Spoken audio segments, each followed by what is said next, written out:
Welcome to Quiet Scare, where horror doesn't scream, it whispers.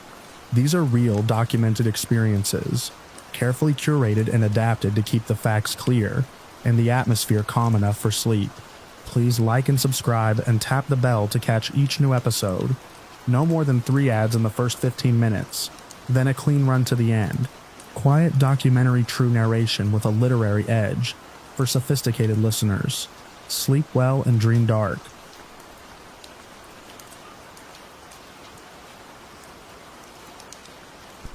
I never planned on working a late morning shift, not on a route that usually had me cruising the county roads before sunrise. But the snowstorm had stalled everything the night before, and by the time I was finally pushing through the remaining drifts, my clock read 11:20 a.m. The daylight didn't make the world feel any safer. It only exposed how chewed up the storm had left the roads, and how alone those long stretches of farmland really were. I kept one hand on the wheel and one on the tote of bundled newspapers, reminding myself I was just trying to finish a delayed route and get home before the next cold front slid in. The plows had passed through, but not cleanly. The edges were soft, uneven, with ice locked under the snow like marbles under a rug. My tires hummed over it as I pulled up to one of the rural driveways that had always seemed harmless. The small white ranch-style house sat back from the road, half sunk behind piles the homeowner hadn't gotten around to clearing. His garage door was open, a dark rectangular mouth against the brightness of the snow. I'd been delivering here for months, the customer always polite in a distant way. He was older, maybe late 70s, with a stiff walk and the kind of heavy winter coat that looked older than I was. I parked at the edge of his drive, stepping out into the cold that still clung to everything like a warning. My boots sank into the loose crust.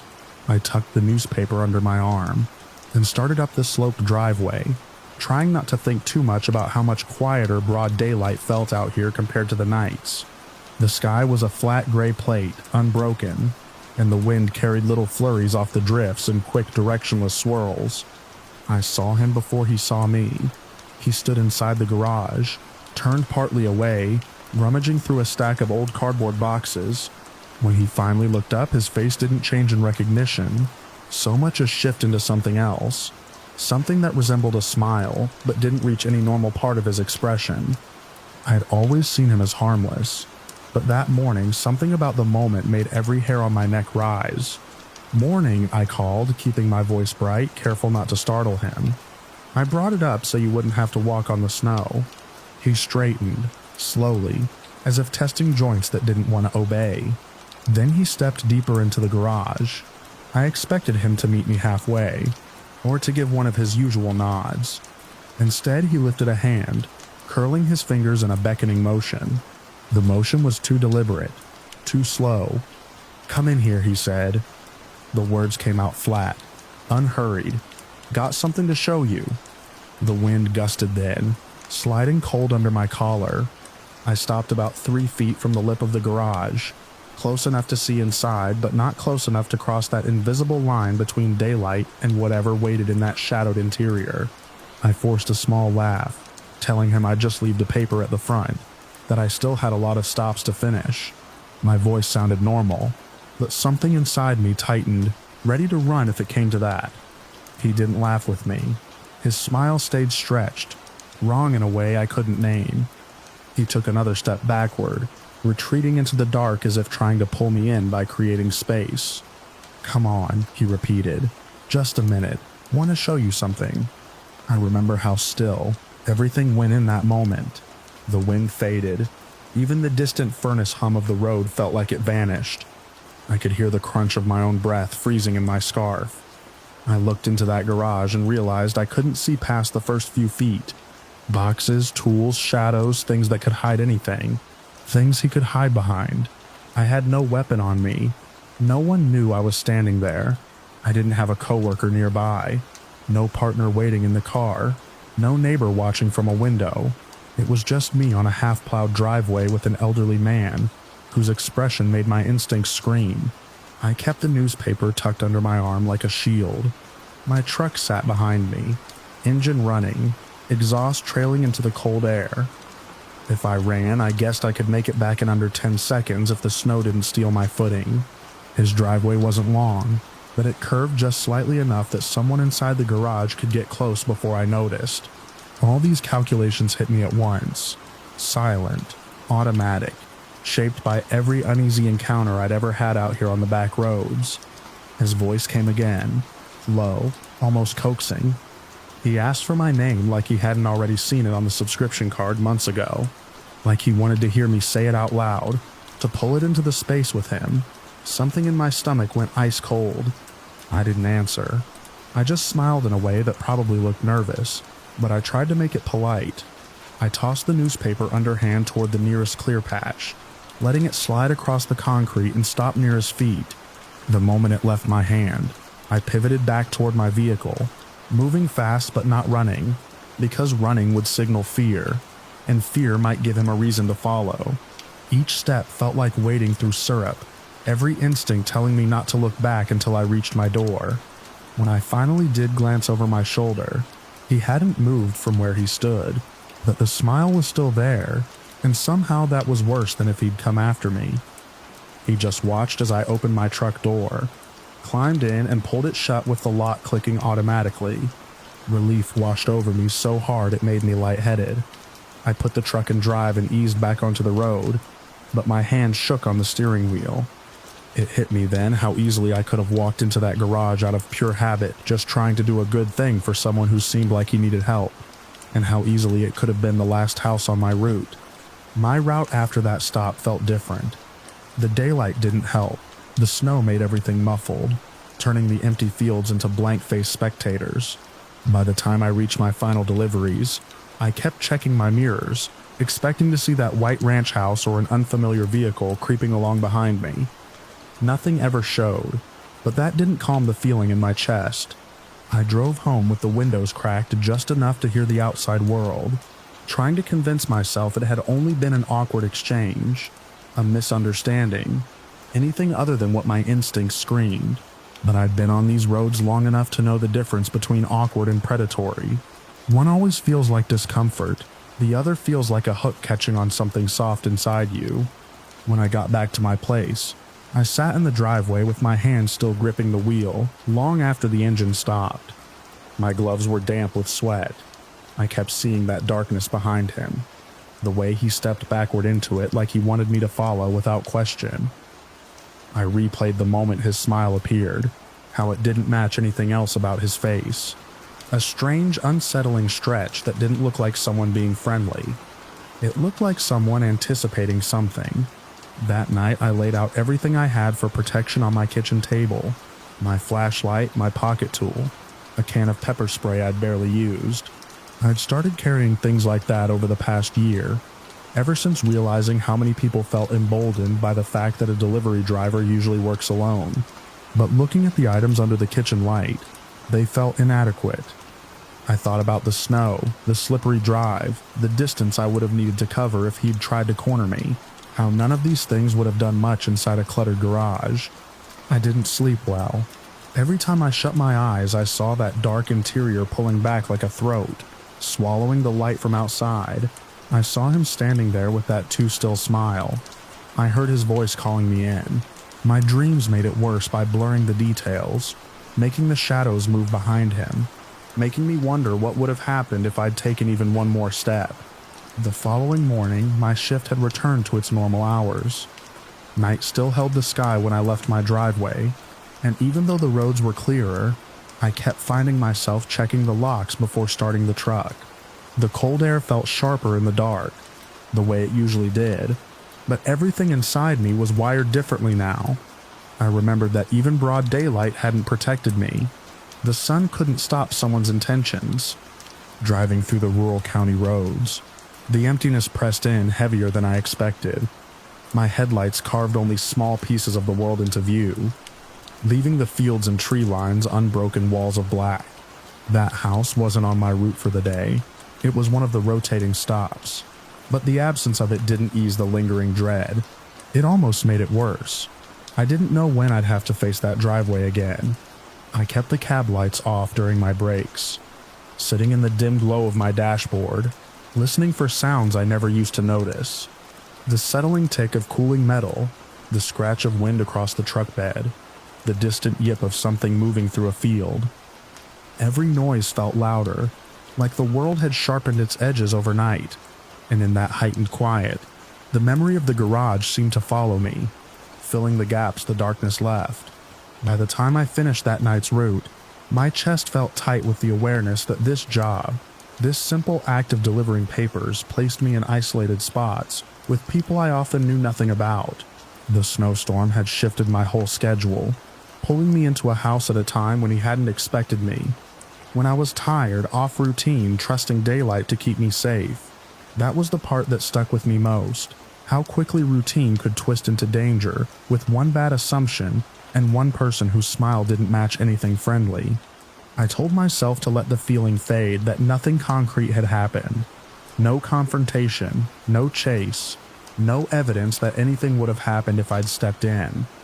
But instincts don't care about the lack of evidence. Instincts respond to tone, posture, timing, tiny things your brain notes before you consciously register them, and mine had been loud enough to drown out everything else. As the week went on, I added more defensive items to my truck, a heavier flashlight, a better spray, a slim metal tool I could keep clipped inside my coat. I changed how I parked, keeping the truck positioned for a clean exit. I kept my key in hand any time I stepped out, and I never again walked a paper all the way up a driveway. No matter how polite the gesture felt, I left it at the edge, even when the customer waved from the door. Most people think the danger in night shift work comes from the dark.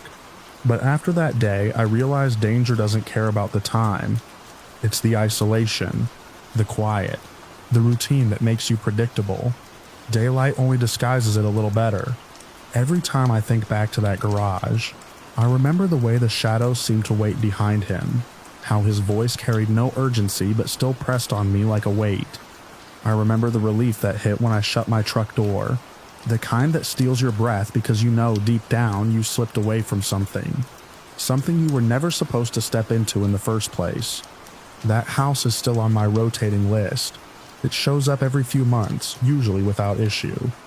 The next time I went back, the garage was closed, the driveway cleared, no sign of him standing in the dark, nothing unusual at all.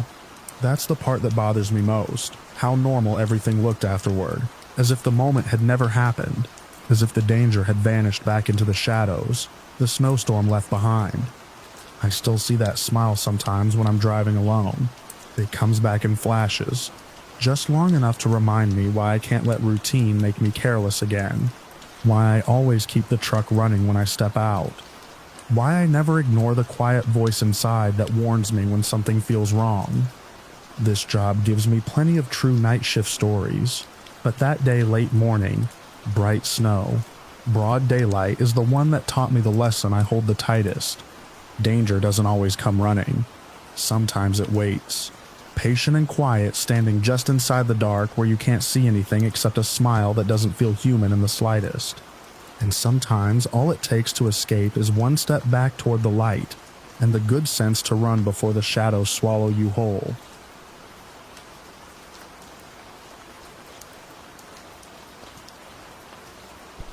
I was already running later than I meant to, the kind of late that settles in your shoulders after a long shift, and makes the drive home feel twice as long.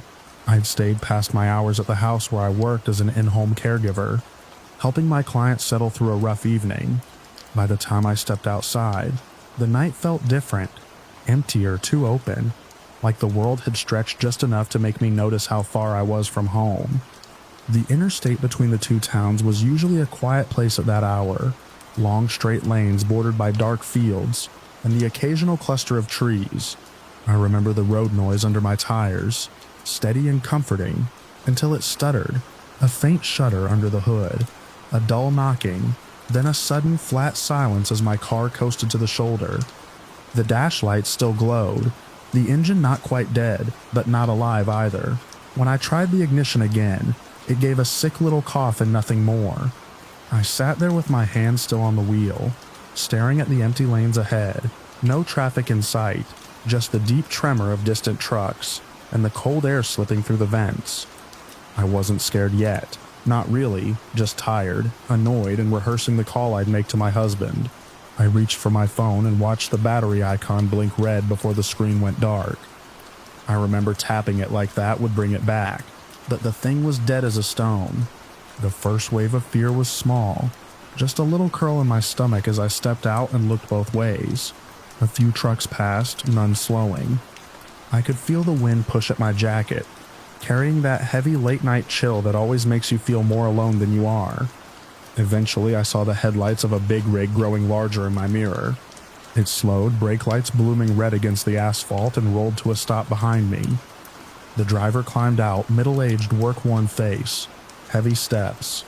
I can still picture the way he kept his hands visible like he wanted me to see. He wasn't a threat. He called out, asked if I needed help. I told him my car had died, and my phone was dead too.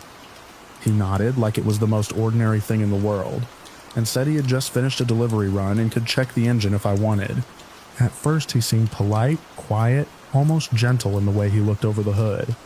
He told me it wasn't anything he could fix there and asked if someone was coming. I said yes. My husband would be on his way as soon as I found a phone. Something shifted in him then, like a door clicking shut. His voice changed shape, flattening, losing whatever friendliness it had. He asked again if my husband was coming, slower this time, like he wanted to hear something different. When I repeated myself, he didn't nod, he just stared, eyes narrowing a little, jaw sliding tight. The silence that followed stretched too long. Then he said something strange, something quiet, almost whispered in a tone that didn't fit the words. He said he could give me his phone to call if I wanted, but he wasn't sure it mattered because maybe I should think about why no one was here for me already. How maybe I was stranded because no one cared enough to check on me. It felt like ice sliding down my ribs. I remember crossing my arms without thinking, trying to make myself smaller. He kept talking, soft but sharp, saying a woman alone on the road ought to think about the people who weren't rushing to help her, that maybe if her family really valued her, she wouldn't be sitting helpless in the dark. That was when fear really bloomed inside me. Not panic yet, but a thick awareness that I should not be anywhere near this man. Every instinct I had told me to back away, so I did. I stepped toward my car door and told him again that my husband was coming, that I didn't need anything else. His face twisted, a quick flash of anger like I'd insulted him by not agreeing with whatever story he'd been building in his head. He stepped closer. I stepped back. I could hear my heartbeat in my ears. He opened his hand and held out his phone, telling me to take it, not offering, commanding. And then he said something I still think about more than anything else that happened that night. He told me the only reason I was safe standing there was because he could tell I'd been raised by a mother, that if I hadn't been, things would be different for me right now. I didn't even understand what he meant, but the tone told me everything I needed to know. I took the phone because refusing seemed dangerous, and I called my husband. I kept my voice steady, told him where I was, told him to come quick, told him not to hang up until I said so. The man watched every second of it, leaning against his truck like he was deciding something. After the call ended, he kept staring at me in that way. Predator stare. Not hungry, not frantic, just cold and curious, testing the shape of fear on someone else's face. I didn't know what he would do next. I didn't know if he was waiting for something or if he was deciding whether to act before my husband arrived. The road was still empty, my car was useless, and my phone, dark again, couldn't save me from anything. I remember thinking that if another vehicle didn't show up soon, I might not leave that stretch of interstate. That was when I saw the second truck, headlights growing bright, the hum of an 18-wheeler pulling over ahead of us. The first driver muttered something under his breath, something short and sharp, not meant for me. The new trucker climbed out, younger, calmer, and he kept a respectful distance as he asked if everything was all right. I didn't wait for the first man to speak. I stepped toward the new driver and told him I needed to get to a 24-hour place to use a phone, that mine was dead and my car was dead, and I needed somewhere safe to wait for my husband. I felt the first man watching, but I didn't turn back to look. The new driver gestured toward his cab and said he'd take me to a place just a few minutes down the road. It wasn't ideal, climbing into a stranger's truck, but every nerve in my body told me this was the lifeline I needed. I could feel the first driver's stare burning into my back as I climbed in, but he didn't follow. He didn't say a word. He just stood there with his jaw working like he was grinding something between his teeth. The ride was short. The new driver didn't ask questions, didn't make conversation, didn't try to make it about anything except getting me somewhere safe. He pulled into a brightly lit 24-hour spot, a gas station I'd been to a dozen times in daylight, but never appreciated the way I did right then. I thanked him and stepped out, watching his truck disappear into the night. I didn't go inside. I didn't want walls around me. I stood just outside the doorway under the bright white lights humming overhead, the kind that erase every shadow. That was where my husband found me, pulling up fast, eyes wild until he saw me standing there. I didn't cry until I was in the passenger seat of his car, the cold air washing over me as he drove back toward my abandoned car. When we reached it, the first truck was gone, just the faint warmth of its tire tracks in the gravel, and the heavy stillness of the night settling back in place. Sometimes I think about how close everything was, how easily one moment could have tilted the rest of my life into something dark and irreversible. I think about the way that man watched me, the way his voice folded around those quiet threats, the way he shifted from helpful to hostile in a breath.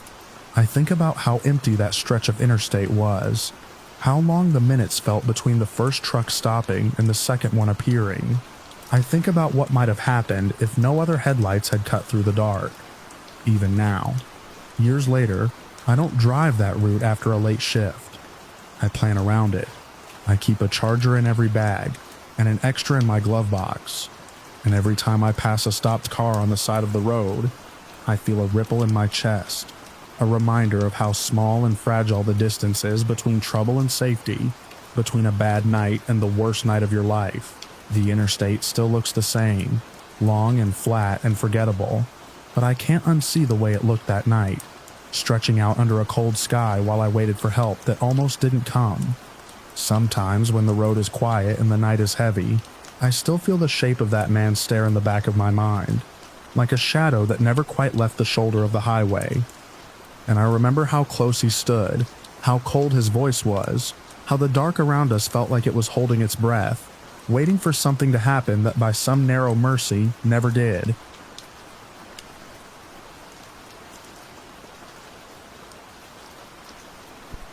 I still think about that night, every time I drive past the old pizza shop.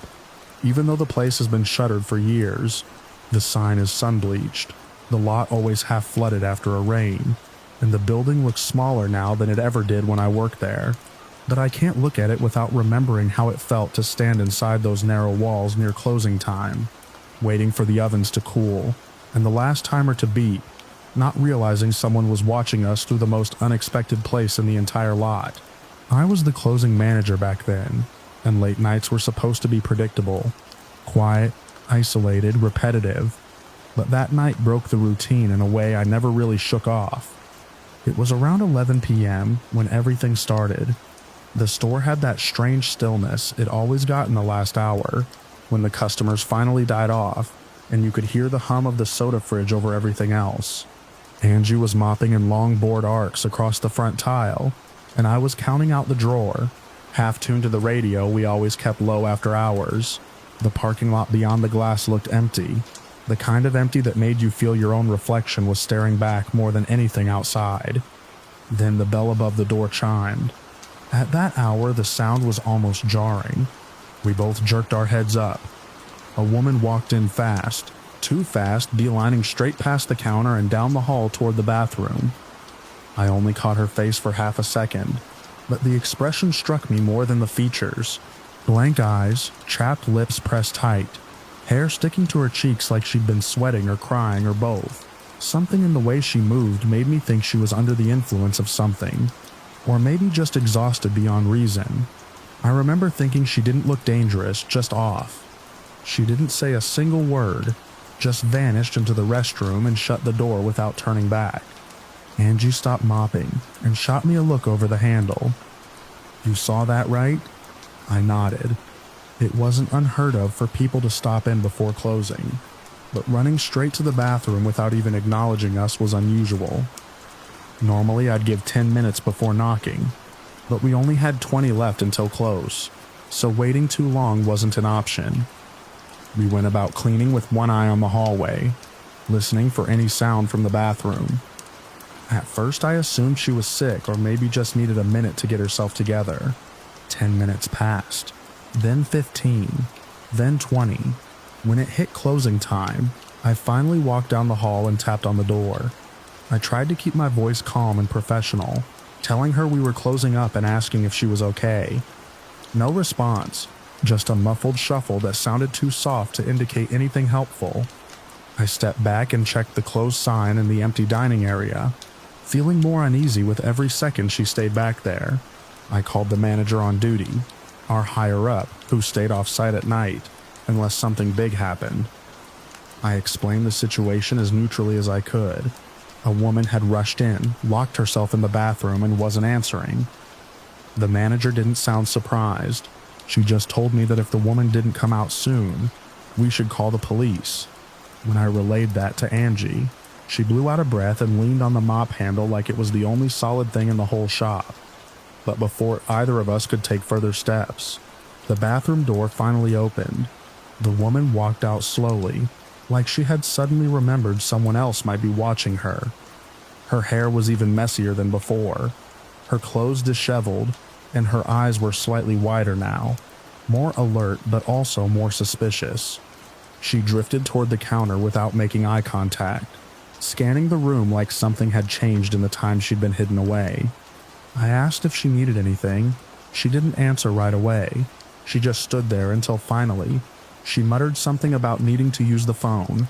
At that point, letting her use the store phone felt like the easiest way to get her out without escalating things. So I handed it over. She dialed a number with shaky fingers, pressing the receiver so hard to her ear it made her knuckles pale. The call rang for a long time. No one picked up. When she hung up, her expression shifted again, this time into something sharper, angrier. She asked if one of us could drive her home, not in a polite way, not like she understood she was talking to night shift employees at a pizza place, more like she was telling us it was our responsibility to do it. I told her we couldn't leave the store and couldn't transport customers. Angie stood behind me, still holding the mop but tense now, like she was ready to use it for something other than cleaning. The woman's voice rose, her words tangled together, tripping over themselves, blending confusion with fury. She accused us of lying, hiding things, ignoring her. She stepped closer, pointing at me with a trembling hand, and I felt the air shift from uncomfortable to threatening in a single breath. When I told her that we were calling the police, the shift intensified. Her face twisted into a hard scowl, jaw clenching, shoulders trembling. She began threatening us not in direct, clear phrases, but in a chaotic spiral of warnings and insinuations. That was when Angie, usually soft-spoken and even-tempered, made a decision. She walked back to the prep station, reached under the counter, and picked up one of the large kitchen sharp objects we used for slicing dough blocks. She didn't wave it or shout or do anything reckless. She just held it in both hands, braced and ready in case the woman lunged at us. The moment the woman saw it, everything changed again. The anger drained from her face, replaced by sudden wide-eyed fear. She backed toward the door, muttering frantic apologies or excuses. I couldn't tell which. Then she rushed out, the bell chiming behind her as the door slammed shut. I locked it immediately. My hands were shaking, but Angie's were worse. She set the sharp object down slowly, breathing hard through her nose like she had run a sprint. I called the police, gave them a brief rundown, and they said they'd send a patrol car to sweep the area. Until then, we were supposed to remain inside and keep the doors locked. For a while, that was enough reassurance to keep us steady. The dining area was empty. The ovens were cooling and the woman was gone. But the longer we waited, the more that sense of safety felt flimsy. The shadows outside the windows looked deeper, the parking lot wider, the whole area quieter. It was the kind of silence that made you hear your own pulse. When the officers arrived, they checked around the lot, flashed their lights inside the trash enclosure, even shined beams beneath the few cars parked on the far edge for nearby businesses. They didn't find her. They said she probably wandered off, maybe grabbed a ride from someone she knew. We all nodded like that made sense, and after they left, Angie and I finished locking up. She took the trash bag out back while I washed the last prep tray and stacked it with the others. We were ready to clock out, ready to forget the adrenaline spike, ready to go home. But Angie came back inside faster than she should have, letting the back door thud shut behind her. Her face was pale in a way I'd never seen. Not from fear exactly, but from a horrible realization. She told me to come with her. We walked back outside, our steps cautious, scanning the lot, even though the police had just been there. Angie led me toward the disposal area behind the restaurant, a concrete enclosure with a giant metal bin we used every night. I assumed she'd found something suspicious lying nearby, maybe something the woman had dropped. But she didn't point at the ground, she pointed at the bin. The heavy lid was slightly ajar, just a couple inches, but enough. Angie whispered that when she'd first walked out, the lid had been fully closed, and when she got close, she'd heard something, movement, like someone shifting their weight inside. She'd panicked and run back in before she could look. I didn't want to believe her. Not after the police sweep, not after the woman had left. It didn't make sense. But when we both stood there staring at that tilted lid, the air thick with the smell of old dough and grease-soaked cardboard, I knew we had to look. I approached the bin slowly, my fingers brushing the cold edge of the lid. I lifted it just enough to see inside, and there she was, curled up in the far corner of the disposal unit, knees pulled tight to her chest, her clothes streaked with grime, her eyes staring straight ahead, not at me but at the narrow opening of the bin, as if she'd been watching the back door, waiting for us to come out. She didn't move, didn't speak. I don't think she even blinked. I let the lid fall shut, my breath catching in my throat. Angie clamped a hand over her mouth, backing away in stiff steps. We called the police again, and when they arrived this time, they took the situation far more seriously. But by the time they opened the bin to get her out, she was gone. The officers searched the area again, wider this time, radios crackling through the night, but they didn't find a trace of her. We didn't either. The next morning, the manager told us someone must have picked her up between the calls, or maybe she fled into the woods behind the strip mall. They were theories meant to calm us, but they never really landed, especially after Angie and I compared one last detail we'd both noticed but hadn't said out loud. Something about the way the inside of the bin looked. The trash bags weren't piled the way we had left them earlier in the evening. They were shifted, flattened in places where someone had clearly been lying on them for a long time. Not minutes, not the short stretch between her running out and us checking. Hours.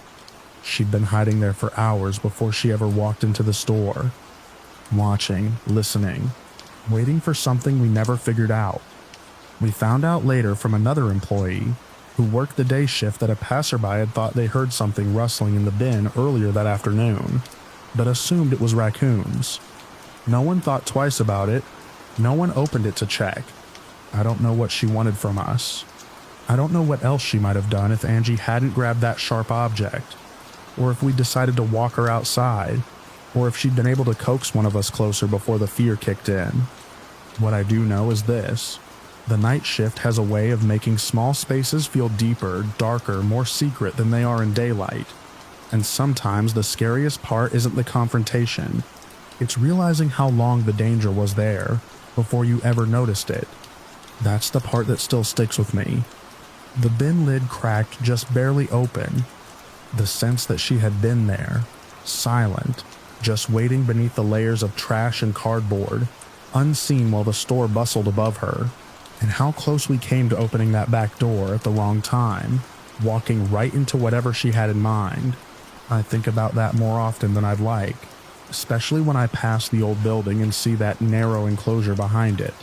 The lid always closed tight, the alley quiet, the lights long gone.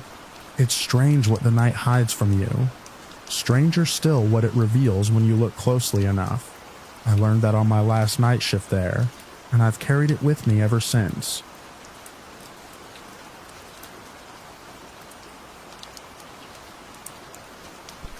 I used to think the quiet hours between 7 in the evening and sunrise were the safest time to work. Most of the residents in the retirement community were already settled into their routines by the time my shift started, and the air around the communal building always felt low and steady, like a room that had been exhaling all day. But somewhere between the last resident shuffling back to their apartment and the nurses switching over in the hospice wing next door, that calm would bleed out of the halls. By the time it neared 9, the whole place felt weighed down, as if something unseen had stepped into the building and started pressing its hands against the walls. I noticed it the first week I worked there. I was still getting used to being sober, still figuring out how to read the quiet without assuming it meant trouble. The communal building was huge, bigger than it needed to be, with wide corridors meant for walkers and scooters. Those corridors always felt too empty at night, too hollow, like the lighting never reached the walls. I'd push my cleaning cart past the activity room, past the darkened dining hall, past the little nook where the residents played cards during the day.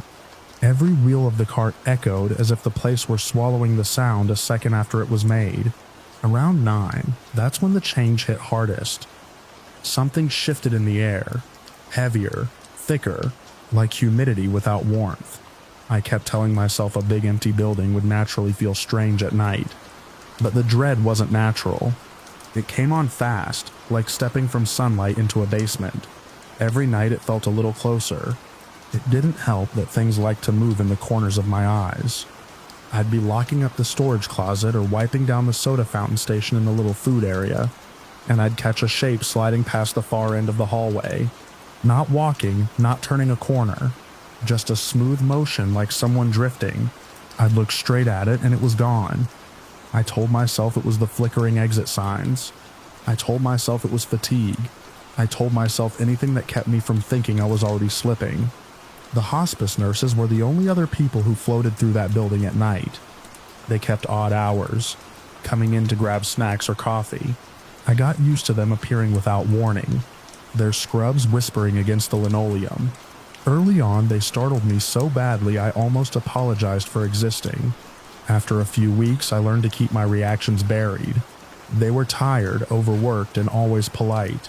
They never mentioned the way I jumped when they rounded a corner, and I never mentioned the way I felt like something else might be following them.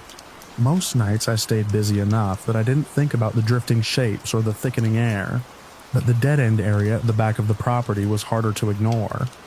It wasn't an official term, just something the staff called it.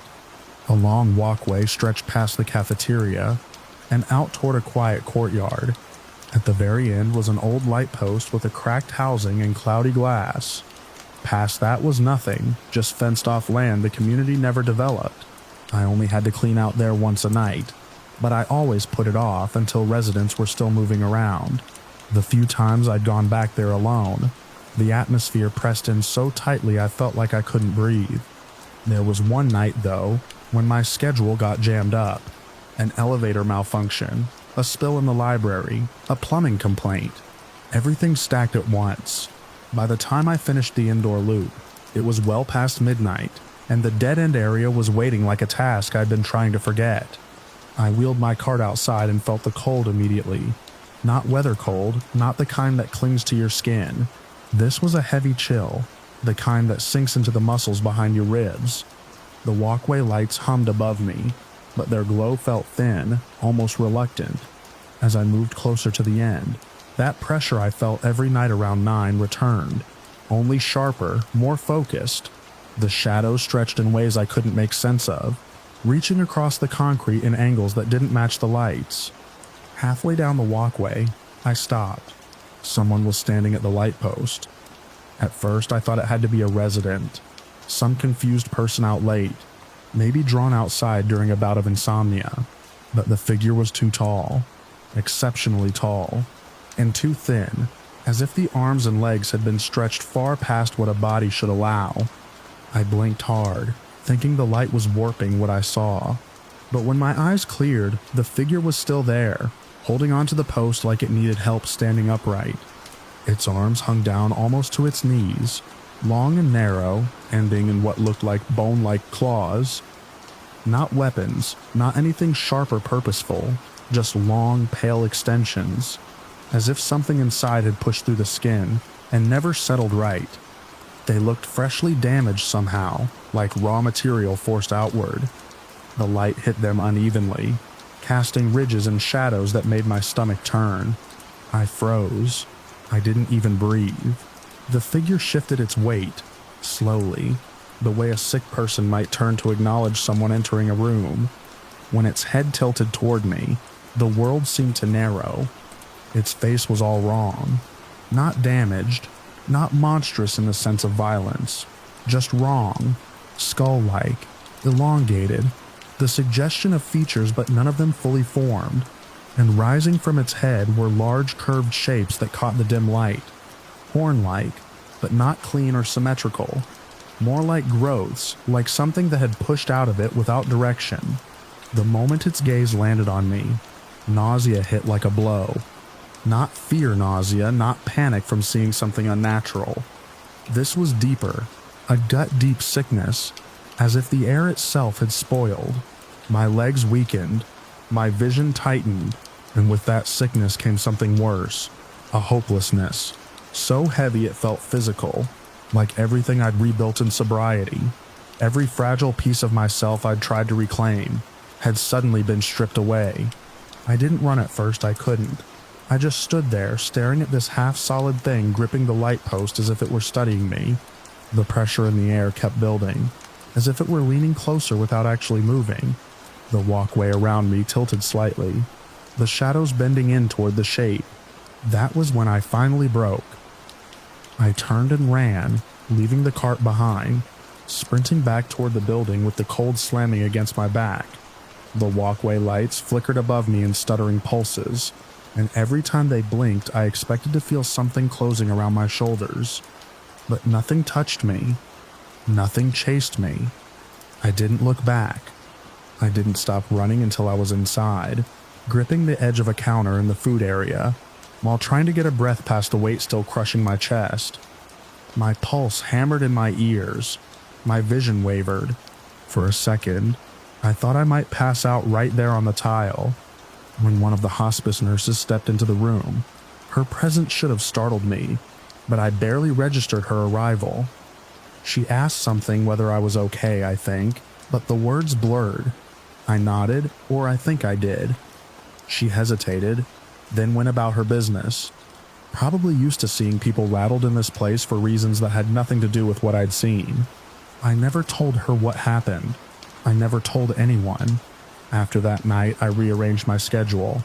I cleaned the dead-end area early, only when residents were nearby, chattering or shuffling past or laughing at something small. I refused to step near that walkway alone again. Even with people around, the space felt unsettled, as if that figure had left something in the air that never fully faded. The dread kept coming at 9, every night, but now it felt like it knew I noticed. I lasted a few more weeks before I quit, told them the hours were wearing me down, told them I needed to focus on staying sober. Both were true, just not the whole truth. I couldn't shake the certainty that whatever I'd seen had something to do with the hospice wing. Not the people there, not the nurses or the job they did, but the constant presence of endings, the steady arrival of loss. It felt like something had been drawn to that threshold between living and departing, pulled in by the quiet ways people slipped away on the other side of the wall.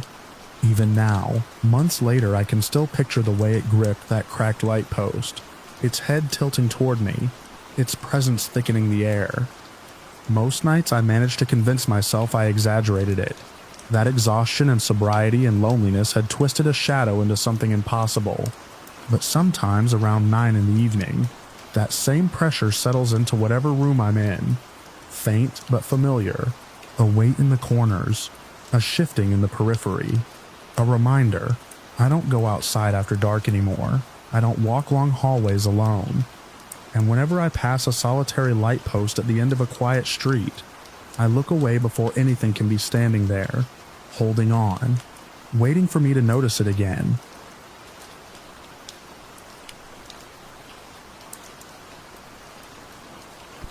I checked into the hotel a little before the night shift truly settled in.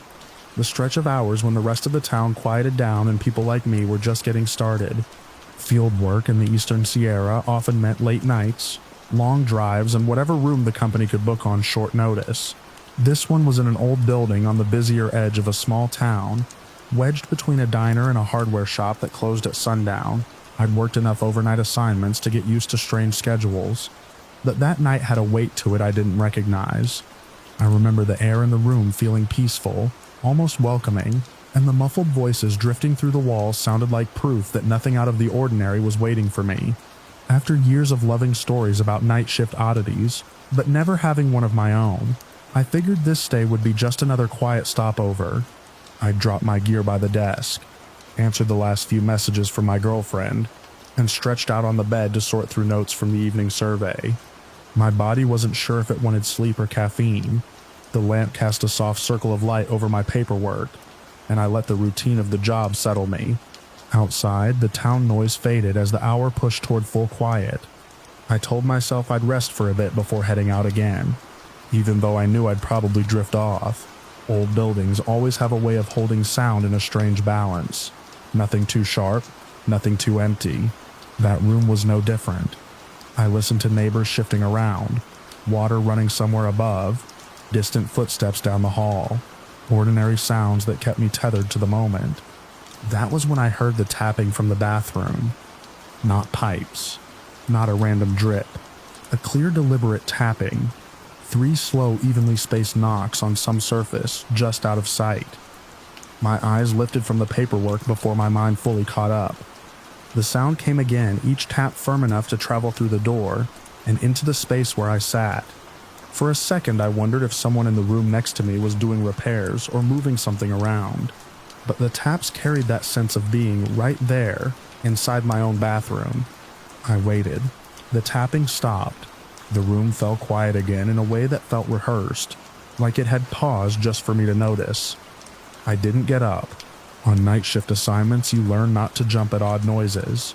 Every building makes its own decisions about how it settles in the dark. But this felt different, intentional. I lay back, letting the stillness fill in over the moment, and eventually the strangeness softened enough for sleep to pull me under. I woke again much later with the sharp awareness that often comes during overnight work. My body has learned to snap awake when something changes, even if the change is subtle. The room was dark except for the faint green glow from the heater display. I checked my phone. 4:14 a.m. Too early to start the next round of field checks. Too late to call it a full night's rest. As I shifted on the mattress, the alarm clock on the opposite nightstand clicked on. A burst of static filled the room. No music, no broadcast, just a jagged wash of sound spilling into the darkness like someone dragging a live wire along the inside of my skull. The volume wasn't maxed, but it was loud enough to jolt me upright. The red digits on the clock burned through the dark. I hadn't touched the alarm since arriving. I reached toward it but stopped midway, not because I was afraid, but because curiosity pushed harder than instinct. Night shift workers develop a strange relationship with unexplained noises. When you spend your nights awake while most people sleep, you become an observer of the odd little moments that never show up in daylight. Radios turning on by themselves were the kind of thing people joked about in break rooms. The kind of story you hoped would happen just once, so you could say you had a real night shift tale. I thought of something a coworker had told me earlier that week. His grandmother's radio flickering to life during late-night storms. The memory stuck to me, pulling me closer to the static instead of away from it. I waited. The static shifted in small ways, like the clock was trying to find a station but kept landing on empty air. I half expected a voice to break through, something faint and warped, but the sound stayed faceless. The hallway outside was silent, no guests coming or going. Even the heater seemed to quiet itself, leaving the static to stand alone. That was when the entertainment console in front of the bed creaked.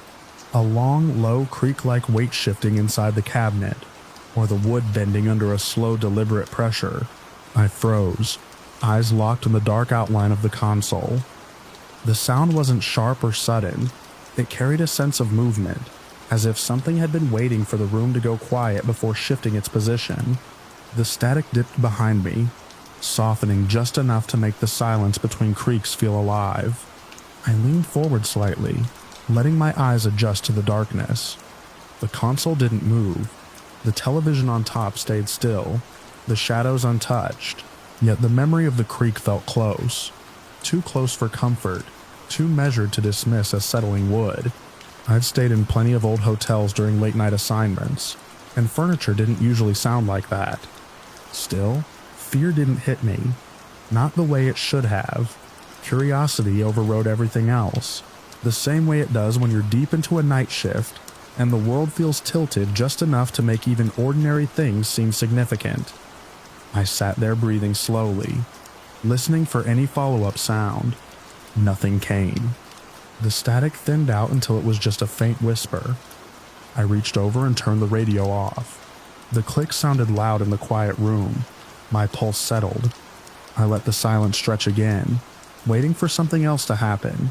Some confirmation that I hadn't imagined the tapping, the static, the creak. But the room stayed calm, the atmosphere softening back into the peace it had when I first checked in. Eventually I lay back down. Though I didn't sleep right away. Instead, I kept replaying the events in my mind. The deliberate taps, the radio turning itself on, the console creaking as if acknowledging something I couldn't see. I'd always appreciated supernatural stories, especially the ones shared by people on night shifts who claimed they'd heard or seen things in the quiet hours. Part of me had always wanted something like that to happen to me. Not dangerous, not dramatic, just verifiable enough to sit with me afterward. When the sun finally rose, I collected my gear, texted my girlfriend good morning, and took one last look around the room.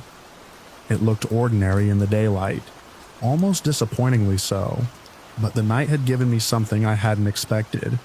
A story I didn't have to exaggerate, a real night shift experience I could point to and say yes, something happened. Still, as much as I appreciate having that story now, I wouldn't stay in that same room again. Not during a night shift. Not alone. Some places don't feel empty when the rest of the world is sleeping. Some rooms wait until the late hours to show you how alive they really are.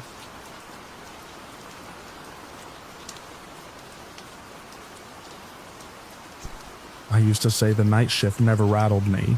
After the military, a quiet residential home for disabled adults seemed like the easiest post I could ask for. But there was something about that place after midnight that felt different the moment I stepped through the door. The houses were arranged in a neat little row, each with its own ramp, its own porch light, its own hum of medical equipment behind closed curtains. Nothing dramatic, nothing threatening, just stillness so complete it pressed against my ears. I told myself it was just the contrast between day noise and night quiet. But by the end of my first week, I stopped believing that. Too many small things had already carved their way into my awareness. Most nights started the same. Paperwork, rounds, checking the residents who couldn't move on their own. They slept deeply, surrounded by soft machinery, and the faint smell of antiseptic. Everything in those rooms was controlled and predictable. What never made sense were the sounds that came from the hallway the moment I stepped back out. I'd hear what I could have sworn were shuffling feet making their way from one end of the house to the other, or I'd hear the squeak of wheels passing by, like someone pushing a chair at a steady pace. The worst were the doors. They didn't slam, they didn't bang, they just creaked open and shut like someone testing them slowly, as if trying not to wake anyone. I walked the length of that hallway 100 times, scanning for any resident who had somehow managed to move on their own, but I never found anyone out of place. No footprints, no stray equipment, just the lights overhead buzzing faintly, like they were part of the joke. I kept telling myself that anyone else would have blamed settling walls, or airflow, but the timing was too perfect. The sounds always started when I stepped out of a resident's room, as if something was waiting for me in the hall's quiet pocket. I didn't talk about it during those first weeks. I didn't want to be the new guy rambling about noises. Still, I felt myself listening harder every night, waiting for the next creak or scrape. It always came. It always stopped when I walked toward it, and every time I tried to brush it off, my instincts settled heavier, the way they used to right before a night op when something wasn't adding up. Around 2 in the morning, the house was so still it felt suspended. I'd finished my rounds and stepped into the entrance area with its big glass-paneled door and quiet view of the dark stretch between houses. I stood there for a moment, letting my eyes adjust to the outdoor security lights. They cast long shadows across the walkway and made the railings look like bones jutting through the dark. I thought I saw something shift out near the edge of the light, a subtle twitch in the blackness.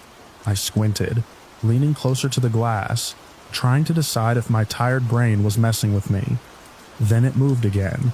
At first it was just a shape darker than the night behind it, tall and unmistakably human. No slow fade in, no trick of my eyes adjusting. 1 second nothing was there. The next, a full silhouette stood at the threshold of the light, with its arms raised above its head, as if reaching for something only it could see. The pose didn't look aggressive, just strangely deliberate.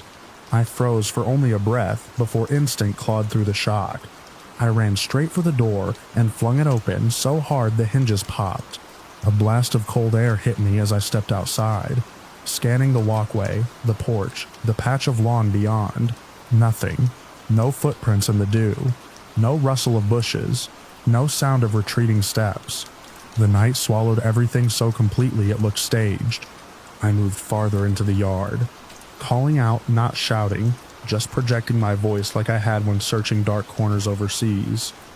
No answer came back, not even an echo.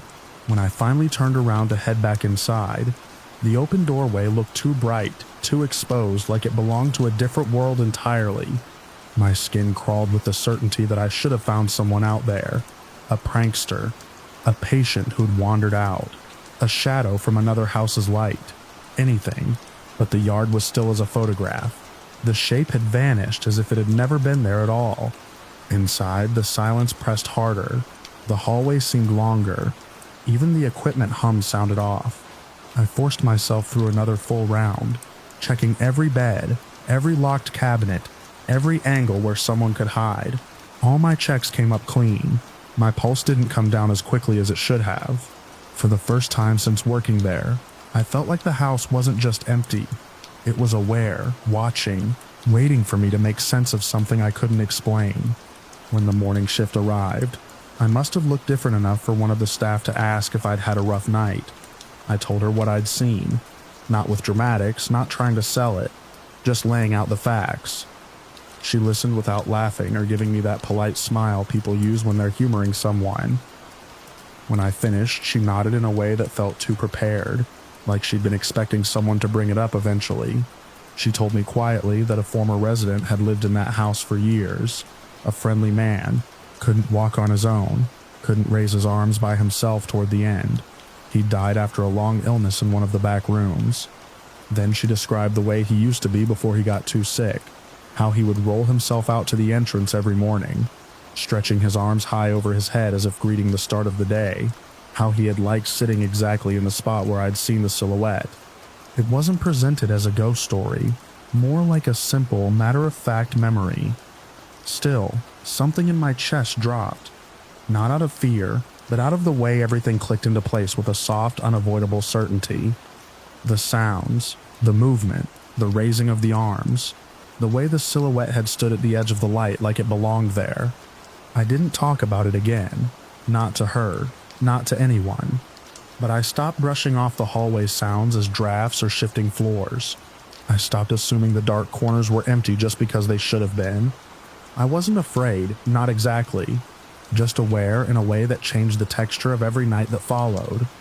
I finished that shift with my usual routine, but I felt eyes on me the whole time. Not hostile, just present, like someone who didn't want to be forgotten. I never saw the silhouette again, but from that night on, the quiet never felt empty, and I never felt alone in that house, no matter how dark the shift became.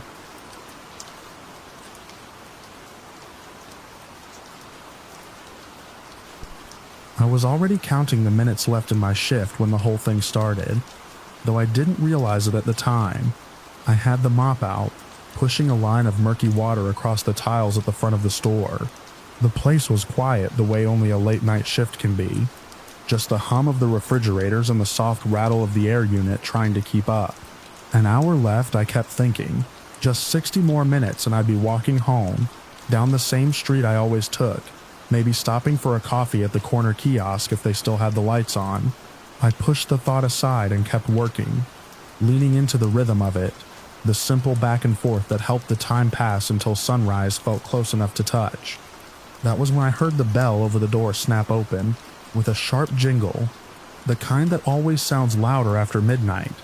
I looked up, half expecting a regular. Instead, a woman stood there in the entrance, clothing torn at one shoulder like she had rushed through a hedge or caught herself on a nail. Her breath came quick and shallow, as if she'd run the last block to get here. She didn't look at me so much as through me, and before I could say anything, she darted toward the back of the store. At first, I didn't move. I was used to people coming in acting strange. Night shifts are a magnet for folks trying to outrun something, even if it's only their own thoughts. But she didn't go for the drinks or the snack aisle. She ran to the far back, the little alcove where we kept the old freezer we never used, and crouched there, making these low, thick sounds in her throat. Not words, not crying, just noise. Something about it set the hair along my arm straight up. I let go of the mop and followed her path, trying to keep my steps steady. I couldn't tell if she was hurt, or high, or scared. When she heard me coming, she shot up from the floor and bolted toward the counter.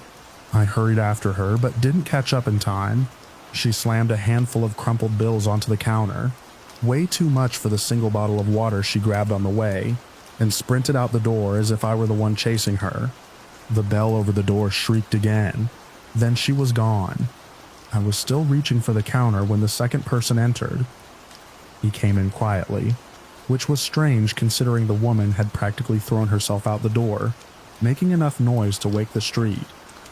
He was dressed head to toe in black jacket, hat, gloves, even though it wasn't cold outside.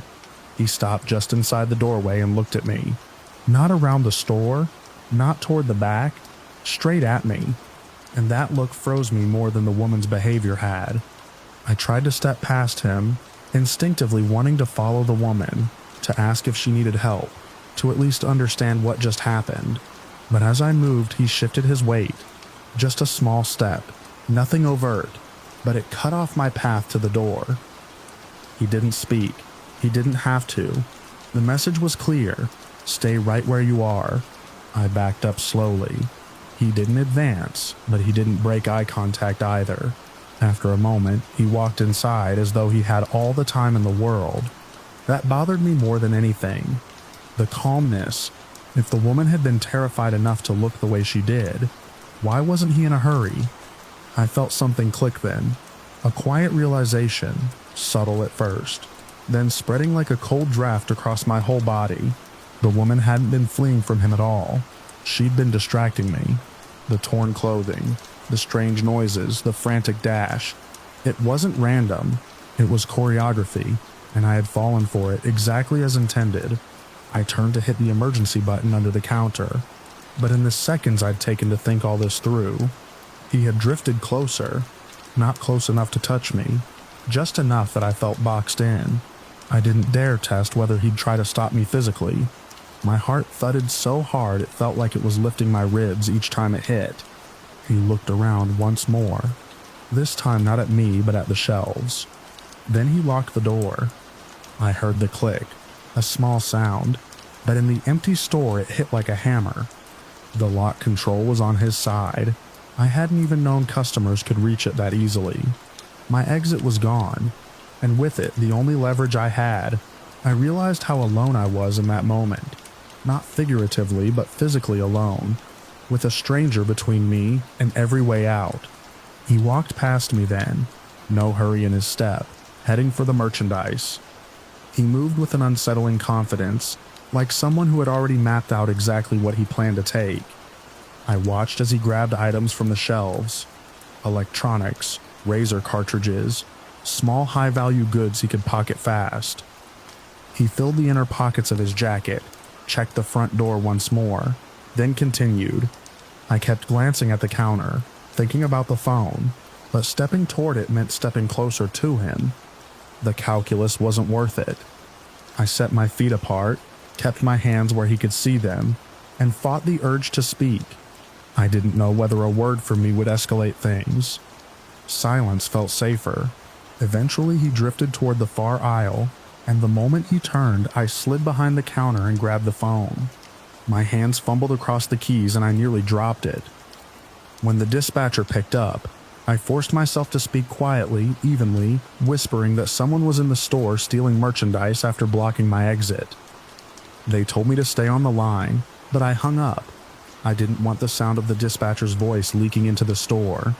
I needed silence. By the time he reappeared near the counter, he must have sensed something had changed. I tried to act as if I were just frozen in place, but he paused and looked at me again with that same steady stare. For a moment, I thought the entire night was about to explode in violence. Instead, he just nodded to himself, turned back to the door, unlocked it, and slipped out into the street. No rush, no panic, just that same uncomfortable calmness. The door swung shut behind him. The bell jingled again, and then settled into silence. I didn't move. It felt like my pulse was still vibrating in the air around me. Seconds passed, maybe longer. I kept expecting him to return with someone else, or for the woman to reappear, or for headlights to flash across the windows signaling the next escalation. Nothing happened. The street outside remained empty. Only when the police finally pulled up did I allow myself to breathe fully. They checked the aisles, looked over the shelves, and searched the street in both directions. No one found a single trace of the man or the woman. Not a footprint, not a scrap of fabric, not even a clear camera angle that caught their faces well enough to identify them. One of the officers assured me it was common. People who knew how to stay off the grid often succeeded at it, but knowing that didn't make me feel any better. The police asked me to recount the events in order, and as I talked through it, the helplessness of the whole thing came back in a rush. There was no moment where I could have stopped it. By the time I understood what was happening, the lock had already turned. By the time I thought to call for help, he'd already taken what he wanted. The woman's frantic performance had done exactly what it was intended to do: draw me out, pull my attention to the back of the store, and keep me from noticing the real threat walking right through the door. After the officers left, I stayed in the store longer than I needed to. My shift had technically ended while the police were still asking questions, but I couldn't bring myself to leave right away. The aisles felt different now, like the silence held a residue of the night's events. I walked through each one slowly, as if expecting something to leap out at the ends of the rows. I kept checking over my shoulder. I even paused by the back freezer alcove, listening for any echo of the strange sounds that woman had made. Nothing. Just the hum of the coolers and the fluorescent buzz overhead. I locked up when the morning cashier arrived. When they asked how the night went, I just told them we'd had a strange customer or two.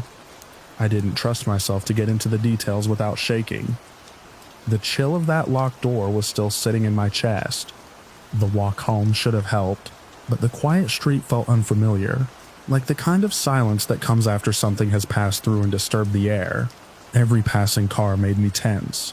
Every shadow felt like it might peel back into a human shape wearing black, and every time I heard footsteps behind me, even if they belonged to a jogger or someone walking their dog, I felt my breath quicken. I told myself I was being unreasonable. They had gotten what they came for. They had no reason to follow me. But fear doesn't care much for logic at 5 in the morning. By the time I made it back to my apartment, the sky had started to pale, and I should have felt safe again. But when I reached for my keys, I caught myself glancing back down the street, half expecting to see one or both of them watching from a distance. Nothing was there, just the streetlights fizzing out one by one as the sun climbed. Inside, I sat for a while without turning on the lights, trying to steady my breathing. The image of the woman's torn clothing kept rising in my mind. How carefully her performance had been executed. How convincingly frantic she'd been. The way she'd slammed the money onto the counter as if she were desperate to leave. And then the man's slow, deliberate entrance blocking my path without ever touching me. That part stayed with me the most. The quiet dominance in that single movement. I replayed the sound of the lock clicking shut. Again and again, that single moment defined the whole night. It was the realization that I wasn't in control of anything happening around me, that I was nothing more than a bystander in someone else's plan. And even now, thinking about it, the memory carries a weight that never quite lifts. Days passed before I could work another night shift. Even then, I kept checking the door, watching for anyone who lingered too long outside or moved too quickly inside. The store felt different after that night, still familiar, but edged with something I hadn't felt before. Vulnerability maybe, or awareness, or just the memory of how easily everything had slipped out of my hands. I eventually learned to work through it. I had to. Night shifts aren't exactly easy to replace, and rent doesn't wait for you to recover from a scare. But every so often, about an hour before the end of my shift, when the store is empty and the only sound is my own footsteps on the tiles, I still remember that moment when the lock clicked and the world shrank to the small box of the store, with no way out. And in those moments, I can't help glancing at the door, wondering if someone else is about to walk in with that same deliberate calm, ready to remind me how quickly a normal night can turn into a story I never wanted to tell.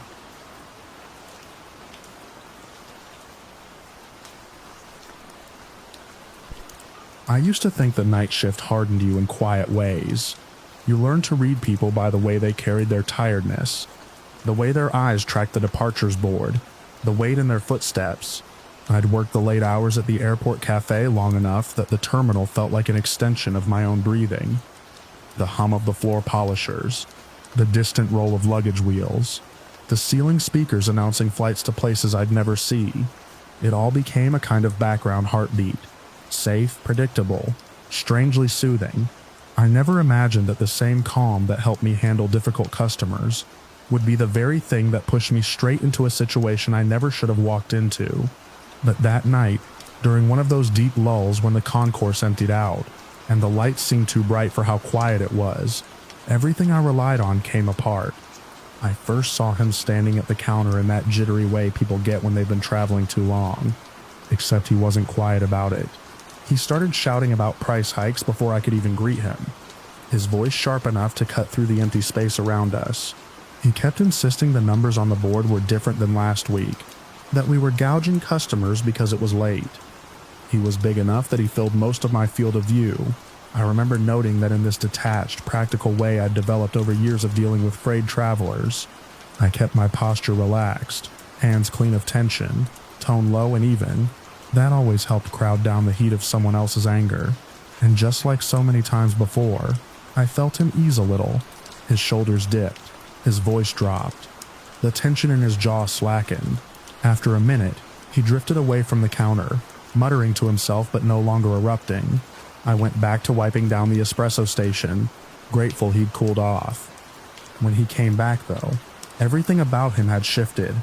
His voice was calm, almost polite. He asked where the washroom was and if I could show him. Just a simple question, nothing strange on the surface, but a small instinct flickered at the back of my mind, something I couldn't name.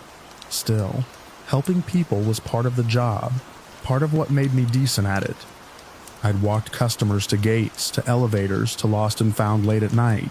Showing someone the washroom didn't even register as a risk, so I stepped out from behind the counter, gesturing for him to follow me down the short hallway toward the staff facilities. The corridor was quiet, tucked slightly away from the main walkway, and the soft overhead lighting made the shadows look longer than usual. I figured I'd get him settled and get back to the machines before a new wave of travelers swept in. I didn't get that far. The moment we crossed the threshold, I felt his hand clasp the back of my head. Not a tap, not a push, a clamp. The kind of grip that makes your vision buckle from the shock of it. Before I could turn, before I could speak, he yanked me forward. My feet scraped over the tile as he dragged me deeper inside. The door swung behind us, and the sound of it closing punched a hollow echo through the cramped space. My back hit the wall beside the sink, and I felt this cold strip spread across my spine. The whole room shrank around us, the fluorescent light flickering faintly overhead. Then he lifted his other hand, and something sharp caught the light. It skimmed along the side of my face so close I could feel the shift in air. I didn't know exactly what it was, only that the edge of it promised immediate damage if I moved wrong. My heartbeat surged so fast it drowned out the faint airport noise outside. That sharp object hovered near my cheekbone, so close that even breathing felt like it might bring me closer to it. I kept my eyes forward, not daring to look directly at his hand.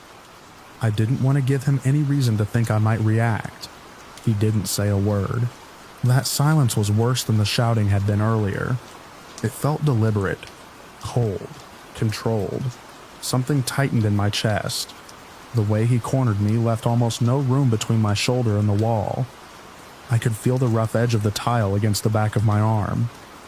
I remember blinking slowly, forcing myself not to shake, forcing myself to think of the most basic thing: stay alive. That was all. I don't know how long I stood pinned like that. Time stretched strangely in the washroom, as if each second had its own weight. But the adrenaline built in me like pressure under a lid. My fingers twitched first, then my right foot shifted a millimeter.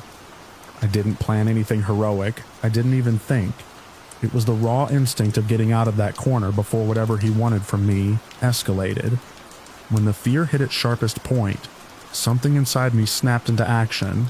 I shoved upward with my shoulder, not even aiming, just trying to break the angle of his grip. My movement knocked his arm off balance. The sharp object wavered. I used that fraction of space to push my body sideways, half slipping, half stumbling. I didn't land a clean strike, more like a wild, desperate hit, but it connected enough to jolt him backward. His grip loosened for a moment, just long enough for me to wrench myself out from under him. I didn't look back. I pushed through the door so hard it slammed into the wall. The hallway opened in front of me like a lifeline. My chest burned. My legs shook so badly I felt every step as if it were happening inside a dream. The lights overhead felt too bright again, too stable compared to the narrow chaos I'd just escaped. I remember the taste of metal in my mouth, the tremor in my hands that wouldn't stop even after I made it back behind the counter. I could still feel the ghost of his grip on my skull, the pressure still imprinted on the back of my head. I found the manager a few minutes later, told him everything I could manage between breaths. He looked stunned, then rushed off to review what he could. I thought that was the beginning of support. Finally, someone who might understand what had happened in that tiny hidden space. But the night unfolded in a way I didn't expect. Later, when he called me into the back office, I knew something was wrong before he even spoke. His expression was tight, uncomfortable. He told me other employees reported seeing me leading the man into the washroom willingly. From their vantage point, it looked like I'd just escorted him inside without hesitation. No sign of a struggle, no sign of coercion. The cameras didn't reach that hallway. There was no footage of me being pulled, no evidence of the moment. Everything switched from routine courtesy to a trapped corner. The manager kept his voice steady, careful, as he told me they couldn't keep me on. Not with conflicting accounts, not with the company policies on staff interactions with customers in restricted areas.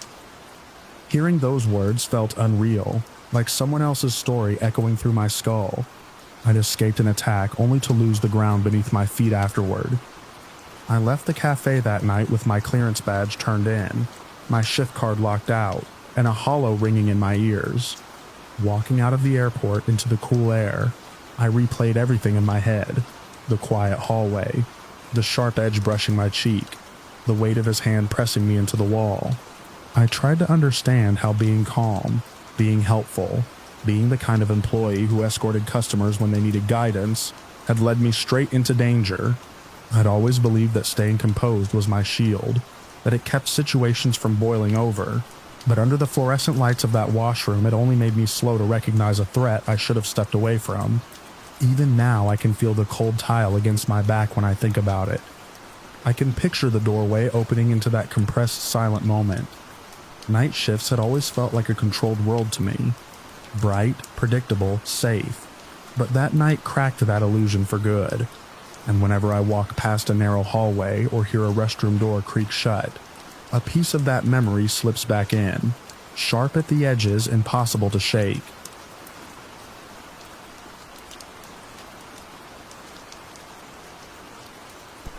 I used to think the night shift would wear me down in the usual ways. Sleep debt, too much vending machine food, long quiet hours that left my mind wandering. I never expected it to change the way I felt about sleep itself. The first time it happened, I had come home from a run of consecutive shifts, the kind where your bones feel packed with sand. I fell asleep in daylight, the house dim and warm, and the dream started as if I had been dropped into the middle of a story already underway. I stood on the shoulder of a rural highway, the late sun flattening everything with that dusty Arkansas glare. 2 cars sat angled across the road, hoods touching like they'd bowed to each other before collapsing. I watched myself hand the other driver a wad of bills while my passenger held her neck and complained that something didn't feel right. I could hear the hum of insects, feel the heat rising off the metal, even smell the sharp blend of coolant and dirt. It all felt too real, and when I jerked awake, my body was rigid, like I'd braced for an impact that hadn't happened yet. I knew I should call in sick. I knew it the way you know the weight of a tool you've been using your whole life, just a simple, solid truth. But I forced myself out the door anyway, telling myself it was just a dream, just fatigue building into nonsense. The entire drive to work, I kept checking the rear view as if I expected another version of me to pull up behind. By the time my shift ended and I walked back out into the Arkansas night, the dream had started to drift in that way. Memories do. Edges smudged, colors toned down. It felt safe to dismiss it. The road home was quiet, patches of fog clinging low across the ditches, and the hum of the tires settled my nerves. I was halfway through the route when the headlights curved wrong around a bend. Too fast, too wide, and I recognized the angle before I recognized the danger. The impact never fully landed. I hit the brakes, fishtailed, clipped the other car instead of smacking nose first. But when both vehicles came to a stop across the asphalt, facing each other like reflections, my stomach drained out. My passenger rubbed her neck, complaining that something felt off. The other driver stepped out, hand shaking. I could hear insects. I could smell coolant.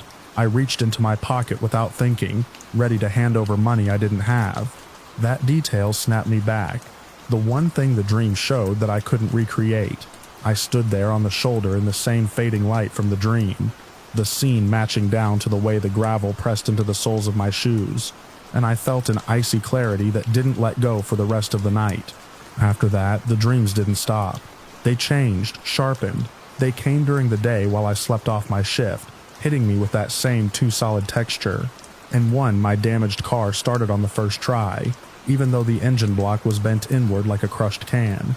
When I woke, the real car sat in the driveway with its hood warped from the accident, and I remember staring at it from my porch, half daring it to start on its own. It didn't, of course, but I couldn't shake the sense that something was trying to warn me in pieces, like scraps of a map I wasn't sure how to read. Then came the dream about the relative, my sister-in-law, pale and exhausted, standing behind bars.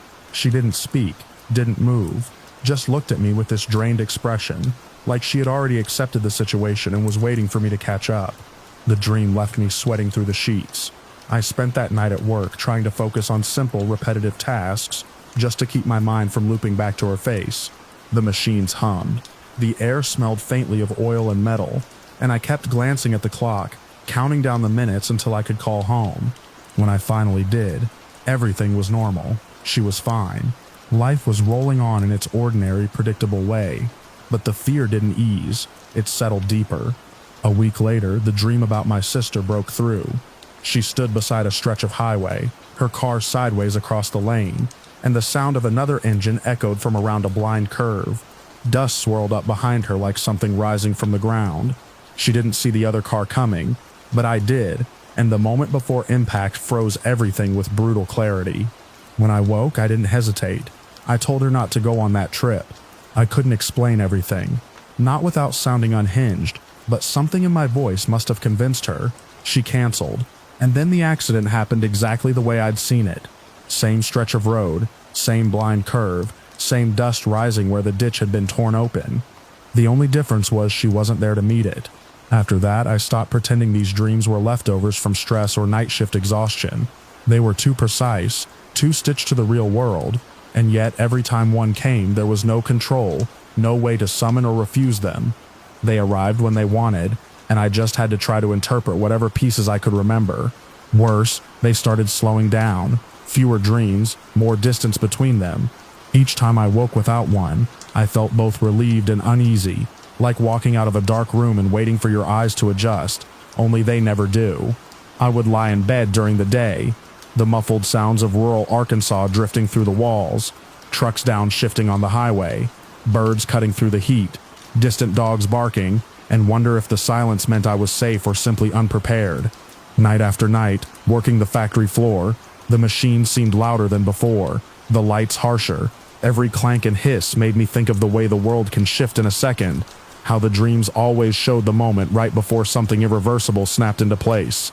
I still drove the same route home, still felt the same low fog in the ditches, but now every curve made me tense, every headlight bloom felt like an echo of something I'd already lived. I kept waiting for the next vision, knowing it might show me something too late to stop, something involving someone I loved, something that wouldn't give me enough time to change anything. I could live with knowing what might happen to me, but I couldn't shake the fear of seeing one of them vanish into a future I couldn't rewrite. The night stretched on, and the dreams stayed quiet. That silence became a kind of pressure, a sense that whatever came next would land harder than all the others combined. And lying in my dim bedroom after a shift, the daylight thick against the blinds, I started waking from ordinary dreams with my hands clenched, bracing for an impact that hadn't arrived yet. I don't know if the dreams are gathering strength, or simply waiting for the moment I stop expecting them. All I know is that the next one will come when it wants to, and I'll open my eyes carrying the weight of whatever I've been shown, unsure if I'm early enough to stop it or already too late to matter. I used to think the hardest part of working nights on the cardiac unit was staying awake. Long before that shift, I believed exhaustion was the worst thing that could happen to a person at 3 in the morning. I'd shuffle through the halls of that rural hospital with my clipboard tucked under my arm, trying to keep my mind on vital signs instead of the dark corners that always seemed to gather at the edge of my vision. I told myself the quiet was only quiet, that nothing waited behind it. I honestly believed that, right up until the night I stopped being able to. The shift started like every other cold coffee, stale fluorescent lights, humming just above the limit of my nerves, in a fully occupied unit that needed more hands than we had. The building settled in its usual way, metal ticking in the ducts, floorboards giving off soft snaps as if the hallway itself were adjusting its ribs. I checked my assignment sheet, slipped the pen into my pocket, and started my first set of rounds. Most nights, the pace on the cardiac floor had its rhythm. You could feel the anxiety lingering under the surface, as though the whole unit carried the leftover fear of every heart that had ever failed inside its walls. But that night, something pressed deeper, heavier. I felt it before anything happened, though at the time I didn't have words for it. Only a tightening at the base of my throat, a slight pressure I tried to swallow away. My first patient of the night was an older woman admitted for monitoring. She'd always been quiet and polite, never confused or disoriented, never one to press the call button unnecessarily. When I stepped into her room, she was sitting upright in her bed, hands clasped tightly in her lap as if she were listening to something I couldn't hear. I asked how she was doing. She didn't look at me right away. Her eyes drifted toward the bathroom door, cracked open just enough to show the dark edge of tile inside. She told me in a steady voice that a small boy had been standing in there, watching her. I paused mid-note. She wasn't the sort to invent things, and even in the low light I could see she had no signs of confusion. She didn't ramble. She didn't tremble. She simply reported what she saw, like someone telling you the weather. I tried to reassure her, telling her the room was empty, and she nodded as if she already knew that. She wasn't frightened, not exactly. More unsettled, like someone who'd had a stranger step too close in a grocery store aisle. When I checked the bathroom, the space felt cold, colder than the hall. Not freezing, just wrong. The sort of cold that lingered behind your kneecaps and made the hairs on your arms lift one by one. I turned the light on. Nothing there. No child, no movement, no reason for the shift in temperature. I shook it off, told her I'd be nearby, and finished my notes. She thanked me in a calm, almost apologetic voice, as if she regretted troubling me. I left the room reminding myself the mind can play tricks at night. I'd seen that before. Stress can rattle even the clearest mind. But this woman's eyes had been steady. Too steady. The hall seemed longer when I stepped out. The overhead lights looked dimmer than they had moments before, though I couldn't tell if anything had changed or if I was the one shifting. I moved on to the next set of rooms, forcing myself back into routine. Document, check vitals, adjust pillows, empty a line, answer a question. The rhythm helped. It usually did. But around 3, the rhythm faltered. My second patient of the night, a middle-aged woman recovering from a cardiac event, pressed her call button. The tone echoed in the hall, sharp enough to jolt the quiet. By the time I reached her door, she was sitting bolt upright, staring toward the foot of her bed with a strain in her face I'd never seen before. She told me there was a man standing there, a man in all white, and she insisted he wanted her to leave with him. I checked her chart in my head as I stepped closer. No confusion on admission, no recent changes in medication. Vitals stable the previous round. Her eyes followed something I couldn't see, and she kept asking me without looking away why he was waiting for her. She wasn't whispering. Her voice came out trembling but clear, like someone describing a fire outside the window. I approached the foot of the bed. Nothing. I asked if she could describe him. She said he didn't speak, that he only watched her, as though waiting for her to agree to something she didn't understand. I tried to calm her, but her breathing hitched, her hands clenching her sheets hard enough to wrinkle them into tight ridges. I dimmed the overhead light further, thinking maybe it would settle her nerves. Instead, she swallowed hard and whispered that he'd moved when I did, that he kept repositioning himself just outside the light. Her call button went off again. The moment I stepped into the hall, she hit it 3 times in fast succession, each press a short panicked plea. When I went back in, she pointed toward the same spot at the foot of her bed, but now she said it wasn't the man anymore. She said there was a woman standing there instead, a large woman, silent and rigid, as if she'd been rooted in place for hours. She started crying then, not loudly, but with that quiet, breathless panic of someone who feels cornered by something they can't fight. She begged me not to let anyone take her away. She kept repeating that the woman wanted her to follow, that she didn't want to go. I stepped out briefly to get the nurse assigned to her. When the nurse arrived, she didn't look surprised, at least not the way I expected. There was a heaviness in her expression, something that read more like recognition than shock. When she listened to the description, she nodded slowly. Too slowly. Then she told me, in a low voice, that a woman had died in that room weeks earlier. A patient who matched the description almost exactly. I stared at the floor for a moment, bracing myself on the charting computer. The hallway felt narrower, the air thicker. I could hear the hum of the vents clearly now, almost loud enough to mask the tremor settling into my chest. The nurse wasn't joking. I'd worked with her long enough to know her sense of humor, and this wasn't it. She walked into the room with that same quiet resignation, as though she'd already accepted that some things in the building weren't meant to be understood. Meanwhile, the call button continued to glow red. When we went back in, the patient was gripping the rails of her bed, eyes locked on the corner near her feet. She pleaded again not to be taken, not to follow. Her breathing rasped in the dim light, and I noticed her heart monitor registering small spikes. We worked together to calm her, adjusting her pillows, dimming the lights even further, repositioning her so her line of sight didn't aim at the far corner anymore. Eventually, her breathing slowed, the monitor steadied. She closed her eyes for a moment and didn't see anything else, or pretended not to. We left only once. She'd settled. I told her I'd be close, and I meant it. Something about her fear clung to me, lodged under my skin. When I stepped back into the hallway, I realized how quiet everything had gone. Even the vents sounded distant, muffled. The darkness inside each doorway felt deeper, as though the shadows were filling in faster than the light could push them back. I walked my rounds again, not trusting the stillness, Every doorway felt like a threshold I had to cross with intention, as if moving too quickly or too slowly would let something slip through. The floor creaked behind me once, and I turned immediately, heart leaping into my throat. Nothing there, only a shimmer of movement in my peripheral vision that vanished when I tried to refocus. I tried grounding myself, counting the steps between rooms, the doors, anything that gave the night its shape, but the numbers dissolved in my mind. It was like trying to keep hold of smoke. I checked each patient, each line, each monitor, but the sensation of being watched drifted along behind me, no matter where I moved.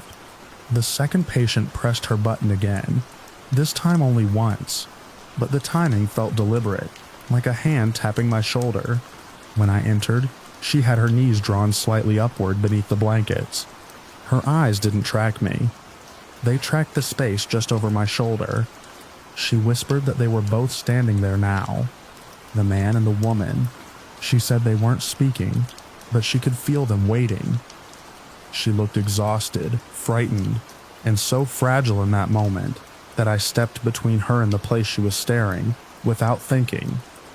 It did nothing, but I felt compelled to try. Her gaze shifted to me then. She begged me again. "Don't let them take me." I reassured her, though my voice had more strain than I intended. I told her she wasn't going anywhere, that she was safe, that we were right there with her. She nodded, eyes hollowing as if she were drifting between the living world and something that pressed too close to its edges. Eventually she lay back, her breathing shallow but rhythmic. I waited until she closed her eyes before stepping out. The nurse caught up with me in the hallway. She asked if the patient had seen anything new. When I nodded, she exhaled slowly, the kind of exhale that carried years of nights she'd never spoken about. She didn't offer explanations. She didn't give advice.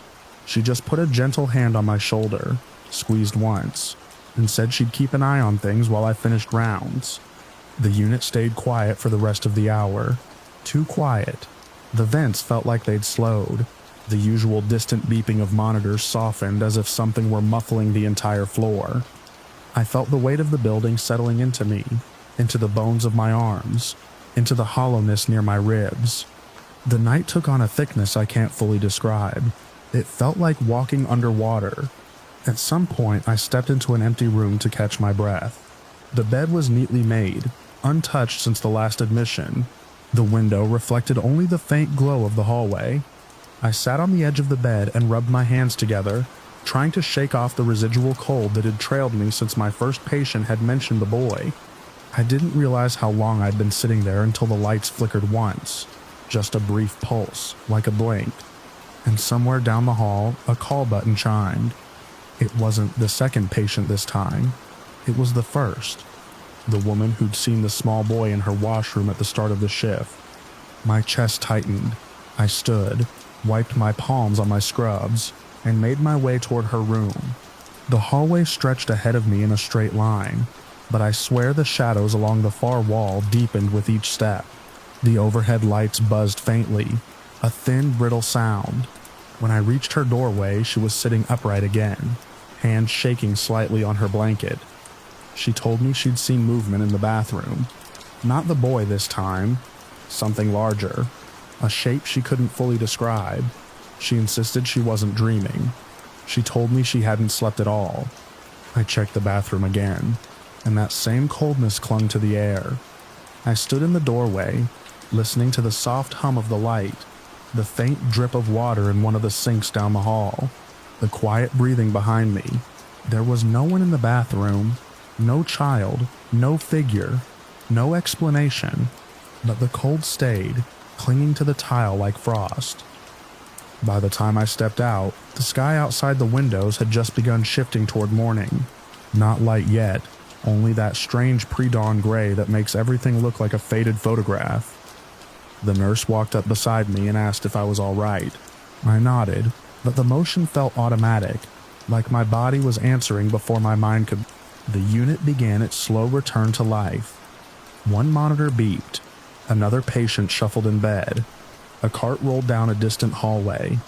The world seemed to restart piece by piece, but I kept replaying the night in my head. Those two patients, clear-minded and frightened in ways that had nothing to do with illness.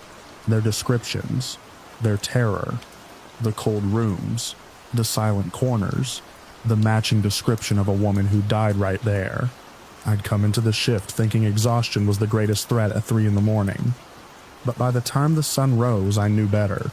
In that rural hospital, in that chronically understaffed cardiac unit, where life and death hovered close enough to breathe on you, something else lived in the spaces between breaths. I'd felt it trailing behind me in the hallway. I'd seen its imprint in the fear on my patients' faces. I used to tell myself the spiritual world kept its distance unless invited. That night taught me otherwise. I realized the veil between worlds wasn't a curtain you could draw open or closed. It thinned on its own, sometimes slowly, sometimes all at once, and the places closest to death were where it wore through most easily. I walked out of the unit at the end of shift, with the dawn stretching pale across the fields beyond the parking lot. My scrubs felt heavier. The air outside felt warmer, more real, but the memory of those rooms stayed with me. The boy in the washroom, the man in white, the large silent woman, and the way both patients had stared at the same empty space, as if someone had reached across that thinning veil to call their names. I didn't question my beliefs after that night. I didn't rationalize or reduce or explain away. The hospital had shown me something I wasn't supposed to see. Or maybe something I'd been avoiding all along. And the truth settled into me slowly, the way dawn light moves across an empty floor.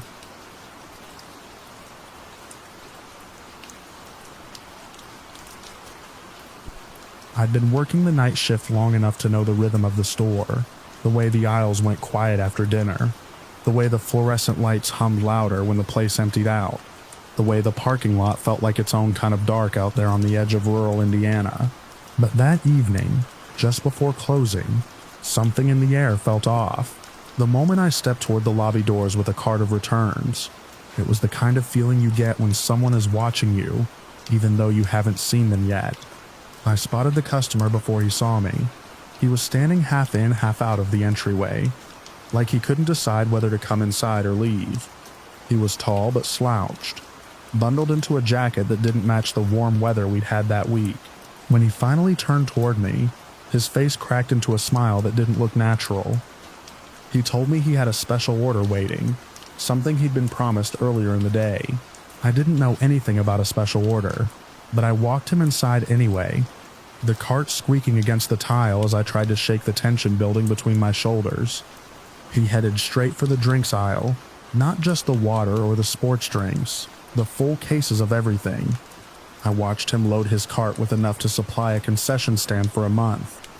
Bottled tea, sodas, seltzers, energy drinks, and a surprising amount of alcohol for someone who said he ran vending machines across the county. The explanation didn't match the scale of what he was buying, and the way he kept glancing over at me made me think he was waiting for me to react.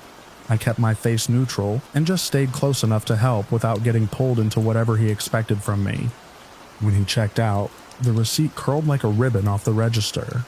He asked me, didn't ask so much as insisted that I help him load everything into his vehicle. I'd done that kind of thing for plenty of customers, but something about the firmness in his voice tightened my gut. I told my manager where I was going before we stepped outside. He didn't like it either. He joked, but not really, that if the guy gave me trouble, I should just knock him on his ass because I was bigger. I laughed like it was nothing. I think we both knew I wasn't calm. The parking lot looked empty except for one vehicle, a dark one parked at an angle with its back doors cracked open like a mouth. The moment we got close, two men stepped out. One held a handgun low against his leg. The other carried a double-barreled shotgun like he was just stretching his arms with it. They didn't point the weapons at me, but they didn't hide them either. The customer acted like nothing was strange about any of this. He introduced them only by first names I knew weren't real, then let them circle behind me while I lifted the cases of drinks into the trunk. They asked me questions, quiet, offhand questions that had nothing to do with the store, where I lived, if I had family nearby, whether I usually worked until closing, if I walked to my car alone. The man with the shotgun smiled the whole time, rocking on his heels like he was enjoying the conversation. I kept my voice level, answering as vaguely as I could without provoking anything. My hands felt twice as heavy lifting each case. When the last of the boxes were stacked, the customer looked annoyed, like something wasn't going the way he thought it would. He brought up his special order again, insisting it had been arranged and that I needed to take him to the back to get it. I told him nothing had been prepared, nothing was waiting. He stepped closer, too close. His breath smelled like stale cigarettes and something murkier underneath. When I didn't move, he took it as an invitation to follow me. I walked back toward the store, trying to buy time. Part of me hoped the automatic doors would close fast enough to cut him off, but he stayed right at my heels, pushing inside before they could seal. He followed me through the aisles like he owned the place, the weight of his footsteps matching mine. I led him toward the back room, hoping he'd peel off before we crossed into the employee-only area. Instead, he kept following, then shoved the door open himself when I hesitated. Inside, the noise of the coolers and compressors drowned out the silence between us. He kept insisting the special order must be somewhere in the back. He got angrier with every step, pacing the narrow hallway between the stock shelves, muttering to himself.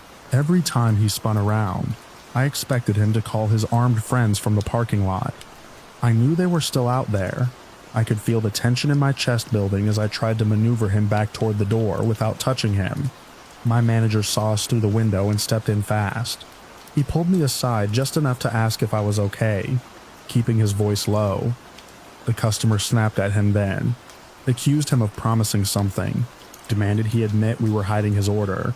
My manager handled it better than I expected, guiding him back toward the front of the store, keeping his movements slow and even, like he was coaxing a wild animal. When the man finally walked out, I watched the automatic doors seal behind him. A part of me thought that would be the end of it. But when I clocked out later and headed to my car with my girlfriend, those headlights flicked on behind us. No overhead lights in the lot, just that pair of beams snapping alive in the dark. The vehicle began moving without pulling out of the space completely. It crept behind us as we crossed the lot, matching our pace. I tried to convince myself it was coincidence until the speed increased the moment we reached the road. I took the back way home, thinking the twists and gravel patches would shake them off. Instead, the vehicle stuck to us. Headlights dimmed almost to nothing. I kept catching glimpses of it in the side mirror, just enough to confirm it was the same shape and color as the one in the lot earlier. My girlfriend kept her hand on my arm, steadying me while I gripped the wheel tight enough to make my fingers go numb. By the time we reached the county road, my stomach was in knots. The darkness out there was different. No streetlights, only the lines of fields stretching back into more fields. The other vehicle drifted onto the shoulder at times, then pulled back in like they were trying to figure out the best way to approach without spooking us. I sped up. They sped up. Back in town, my manager must have realized something wasn't right. He told me later that when he locked up, he noticed the same vehicle cruising back toward the store, like they were making a loop to cut us off. He called the police before he even got in his own car. I didn't know any of this at the time. All I knew was that when I turned onto the highway, flashing blue lights erupted behind us. The vehicle that had been tailing us slowed, then stopped entirely on the shoulder before the cruiser reached it. The officer stepped out with a hand hovering near his holster, not drawn but ready. He approached the other vehicle while I pulled into a gas station lot across the road. I watched the taillights flicker, watched the silhouette shift behind the tinted windows. For a moment I thought they might bolt, but they stayed put while the officer signaled for backup. The radio chatter echoed faintly through the quiet night air.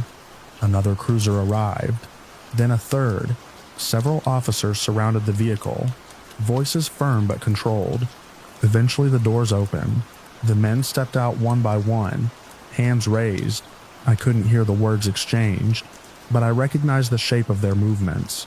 The same men with the same weapons, tucked away somewhere inside that vehicle. I could feel the tension in my chest starting to ease, but it didn't disappear. It just settled deeper, becoming something heavier. One of the officers crossed the highway to check on us. He asked if we were the ones being followed, if we knew the men in the stopped vehicle. I told him everything I could without losing the thread of it. The questions, the weapons, the way the customer had pushed into the back room like he was testing how far he could go. The officer listened without interrupting. His expression tightened when I mentioned the part about the firearms. He said we'd done the right thing by leaving fast. Even after the officers let us go, I drove the long way home. Every set of headlights in the distance made my pulse jump. I kept expecting to see that same dark vehicle appear again, creeping up behind us on a quiet stretch of road. But the highway stayed empty, just the hum of the engine and the glow of the dashboard lights to keep my mind anchored.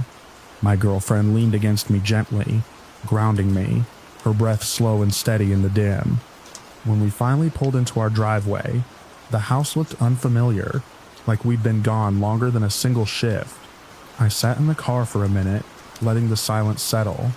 The night felt heavy around us, the way it only does after something brushes too close to danger.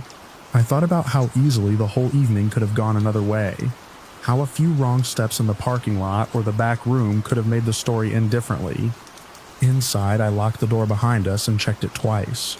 The house was quiet, no headlights sweeping the walls, no engines idling outside.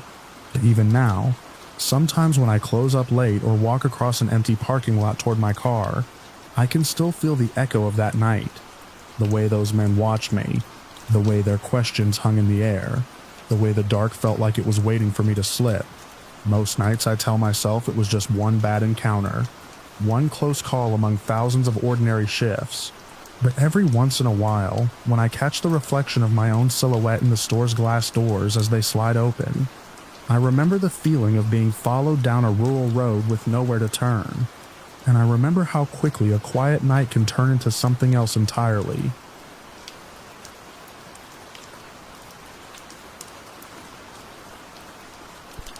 I used to think the overnight shift at the Walmart on the edge of our college town was only dangerous in the ways you'd expect. Icy loading docks, top-heavy pallets, the kind of exhaustion that makes you see things if you let your mind drift. I'd been working there long enough to tune out the building's usual groans, the hum of the fluorescents, the soft ding of the receiving door, the rattle of a road cart. None of it bothered me. But around 1:30 a.m., when the store was at its most hollow, some nights felt different, like the air carried its own intention. I kept my head down, stocked the paper goods aisle, and waited for my break. That was the night the white shapes first drifted through the corner of my vision. They weren't bugs or bits of dust. These things moved with weight, tiny pale forms gliding above the aisles like small birds trying to find a perch. I followed one across the top of the shelving until it vanished behind a hanging sign. When I rounded the corner to get a better look, the space was empty. The sign wasn't even shifting. I tried to laugh it off, but the back of my neck prickled in a way that made it hard to swallow. I headed to the washroom to splash some water on my face. The place was silent except for the soft drone of the vent. As I was drying my hands, I heard the door open behind me and saw a pair of women's shoes step in. Simple flats, dark slacks, the hem of a store vest brushing the tops of the feet. They walked past me toward the row of stalls. The second I turned to apologize for being in the way, I realized no one was there. The footsteps had been real enough to echo, and the stall door I watched swing toward the frame never latched. I pushed it open with 2 fingers. Empty, no movement, no sound except the faint buzz of the fluorescent above me. I left before the vent could shift into some shape I didn't want to hear. Back on the floor, I kept moving, trying to outrun the jitter in my chest. I reminded myself I was a skeptic by default, but the store felt deeper than usual, like the aisles stretched farther than they should. When my break finally came, I grabbed my jacket and walked out to my car. It sat alone under the half-dead parking lot lights. As soon as I unlocked the door, a shadow rose up from the far end of the lot and walked straight toward me. Tall, narrow shoulders, unhurried steps. Each stride made the hair on my arms lift. By the time it reached my bumper, it folded into itself and vanished in a way that left the air looking bruised where it had been. I sat inside the car with my hands on the wheel until the metal stopped vibrating under me. I should have gone home, but leaving would have meant explaining why, and I didn't have the words. I made myself go back inside. The building felt heavier now, like the whole place had been dipped in warm syrup. I went back to stocking, focusing on the cardboard, the plastic wrap, the squeak of my cart. I bent to pick up a case of paper towels when something grabbed a fistful of my hair and yanked hard enough to bolt pain across my scalp. I spun around with my hand up, expecting a coworker messing around. Nothing was there, only the cart, the pallet, the harsh aisle light cutting a clean line across the floor. My scalp throbbed where the fingers had been. I felt them even after they were gone. I clocked out of that aisle fast and headed for the break room to cool off. The room smelled like old coffee and microwave noodles. I sat for a few minutes rubbing the back of my head, trying to regulate my breathing. When the noise in my chest settled a little, I went back out to my car. I told myself I'd just sit there with the heater on before finishing my shift. I barely had time to shut the door before a hot breath pushed straight into my left ear from the back seat. Not a breeze. Breath. Warm, damp, deliberate. I froze so hard my ribs hurt. I didn't turn around. I couldn't risk seeing a shape in the mirror. I opened the door with my eyes forward and stepped out into the cold air. The parking lot lights flickered and the wind scraped across the asphalt, carrying nothing but grit. I opened the back door. Empty. The seats looked undisturbed, but the air still held the warmth of someone leaning close. I stayed outside the car until my skin started to burn from the cold, then went back inside the store because standing out there alone suddenly seemed worse. When I walked up the main corridor toward receiving, I saw movement through the front doors. A figure thin, maybe 5'9", with the posture of someone listening, stood in the center of the street just beyond the lot. Too still, too straight, like gravity wasn't hitting it the way it should. It turned toward the building, or maybe it had already been facing us. A passing truck's headlights swept over the road, and the figure dissolved in the glare. I finished what was left of my shift in a kind of autopilot drift. Every aisle felt like someone had just walked out of it. Every reflective surface looked too dark in the corners. I kept expecting another pull on my hair, another warm breath against my neck. Nothing else happened, but the silence felt charged, like the building was watching me from inside its own walls. When day shift started to trickle in, I hung back near the break room door, waiting for the manager to ask about the cases I never finished stocking. Instead, I walked in and saw a small memorial set up on the counter. Flowers, a picture frame, a handwritten card. I froze when I saw the photo. It was one of the women from associates training months ago. She used to tease me about how jumpy I was on my first week. I hadn't realized she'd been out for so long. Someone had written her name on a folded piece of printer paper. She'd passed away recently, but no one had said how. The memorial sat there with its little electric candle, the kind that tries too hard to mimic a real flame.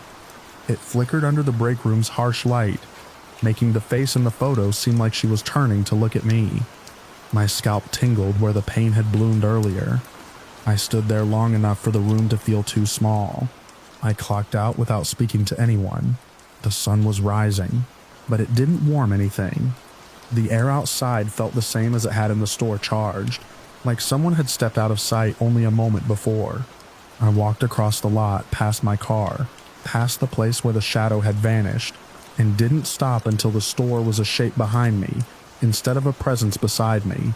I didn't have a name for what followed me through that shift, but the memorial gave me the closest thing to an answer I was ever going to get.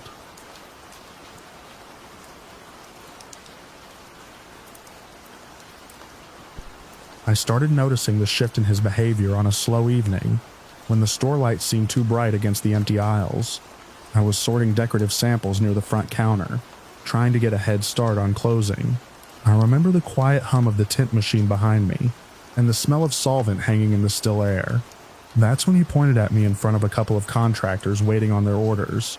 His tone was loud enough to bounce off the metal racks, calling me the hottest piece in this town with a grin that didn't match the silence that followed. No one laughed. I didn't either. I kept stacking samples and pretended my hands weren't shaking. At first, I tried to convince myself it was just another off-color remark, in a place where I was one of the only women on staff. But something in the way he lingered made it feel different. The shop sat in a strip of squat, windowless buildings that mostly catered to contractors. When evening fell, the lot emptied quickly, leaving only the yellow glow of a few security lights and the rattling of passing trucks. Watching his pickup roll in became a small dread, a moment where the air in my chest tightened just a bit more than it had the day before. It wasn't long before the remarks turned into something physical. One night, as I was checking inventory behind the main counter, I felt a shadow move where it shouldn't have. Then he stepped in behind the counter like it was nothing. He stood too close, yelling over me about some order he claimed was wrong, the edge of his jacket brushing my arm each time he shifted. I remember the way the floor mat curled under my shoe when I tried to step back, how I had to angle my shoulder just to slip around him. Even after he walked out, my pulse stayed high, like the adrenaline didn't know the threat was gone. I told my manager the next morning. We talked at the mixing station, voices low so the early regulars wouldn't overhear. Together we made a plan. If his truck pulled in, I would slip through the back hall and wait in the warehouse until he left. It felt extreme, but the relief of having any kind of plan outweighed the embarrassment. The warehouse stayed cold even in summer, the concrete floor holding a chill that crept through my shoes. I'd stand between towering pallets of paint buckets and breathe in the familiar chemical smell, listening for footsteps and for the beep of the front door chime. But plans only work when they stay hidden. One evening, close to closing, I heard the chime and stepped quickly into the warehouse. The pale light above flickered, humming faintly. I pressed myself behind a stack of unopened stock and listened. His voice carried easily through the cinder block wall. I waited for him to finish whatever he needed and leave. Then the warehouse door creaked. He stepped inside before I could move. He spotted me almost instantly. There was no shock on his face, only a slow smile that drained the strength from my legs. He looked me over, head tilted like he was evaluating something, and he called me prey. The word hit harder than the tone. It sounded practiced, like he'd been waiting to use it. I couldn't think of anything to say. My back met the cold metal of the shelving, and the only thing keeping me steady was the edge digging into my spine. After he finally left the warehouse, I stayed frozen until the air didn't feel so tight. I told myself we could make the plan stricter. We could shift things around, but the fear clung longer each time, settling into the walk from the front counter to the back hall, and to the quick glance toward the parking lot each time headlights swung across our windows. A few weeks later, as the days got shorter and the evening haze settled over the lot, he came in just before we locked the doors. The assistant manager had already stepped out to take a call, and the store felt hollow with just the two of us moving through it. He walked straight toward me, insisting there was a problem with his order. He blamed a mistake I couldn't see, speaking with this insistent certainty that made it hard to breathe. Then he leaned in close, lowering his voice just enough to make each word land heavier. He said he wouldn't come back if I didn't fix it right then. There was no one else around, no passing truck noise, no footsteps in the hall, just him and the way he blocked the exit with his body. I reached for the phone. I lifted it to my ear like I was calling in a routine update. I kept my voice steady, talking about stock numbers that didn't matter, careful to sound casual enough that he wouldn't realize the call wasn't real.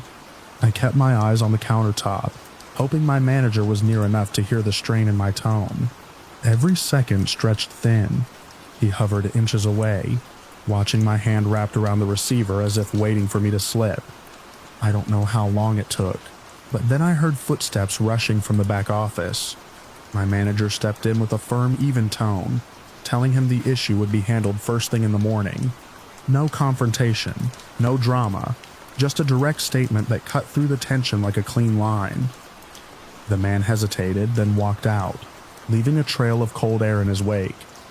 I placed the phone down only after the door clicked shut. After that night, I kept replaying the moment where the warehouse door opened, the moment he angled himself between me and the only exit, the moment he realized I had nowhere else to go. The store felt different for a long time afterward. Even the hum of the overhead lights seemed louder, sharper, stretching through the aisles at the end of each slow shift. Months later, he came back, but not the way I expected. The lot was wet from a light rain, and the sky had that hazy, dull blue that made every reflection look smeared. He walked in slower than usual, hands tucked into his pockets. He didn't come behind the counter, he didn't get close. He only muttered an apology about how his behavior hadn't been Christian-like. He waited, as if expecting something from me. I nodded. It felt easier than holding on to the fear in front of him, but I kept the counter between us, a quiet reminder of the boundaries he'd crossed more times than I wanted to count. I carried the fear for weeks after, letting it sit in the quiet parts of my evenings, in the long walk to my car at closing, in the silence of the warehouse where I'd once tried to stay hidden. My manager's quick thinking had saved me that night, but the memory still lingers in the corners of that store. Sometimes when I picture the aisles after dark, I still see the shape of his truck pulling in, headlights cutting across the empty lot as the door chime echoes through the quiet space.